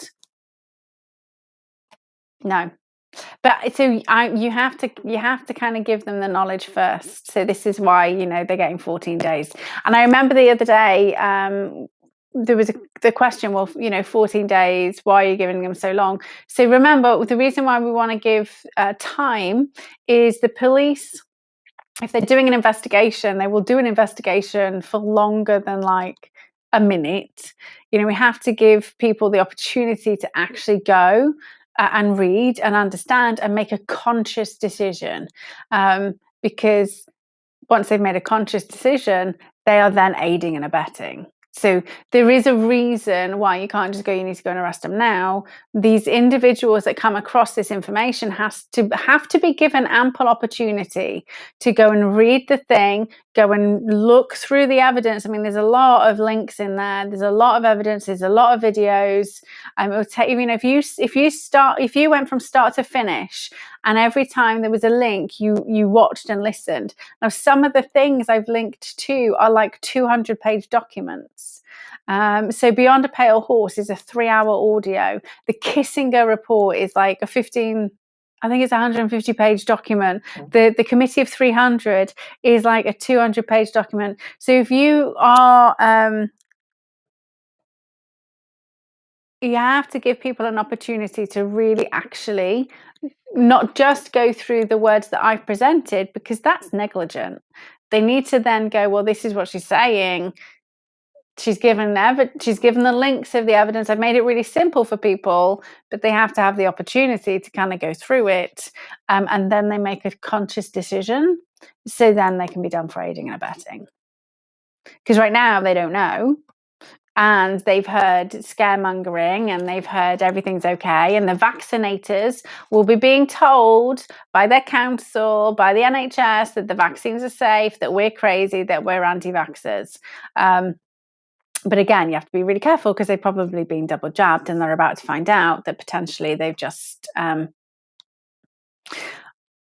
not only have they just signed their own death warrant, if they've just spent the day jabbing people, they then also have to realize that they've just murdered all of those people. So we have to be very careful. Like, this is why I always say, like, the shit will really hit the fan when people realize, and the shit will hit the fan and they'll say, you should have told us. Like, it'll come our way. We didn't tell them, but we didn't tell them enough, and we didn't show them enough evidence. We didn't stop them. We didn't dive in. We didn't convince them. Like, it's our fault. They mass murdered all these people because they don't want to be the one who's to blame. Like, and we get that. That's human nature. That's how we all work. That's human behavior. Hence the phrase, love, forgive them, for they know not what they do, and it's going to get worse. But not unlawfully, and not, we don't need riots, we don't need protesting, we need the free on paper stuff.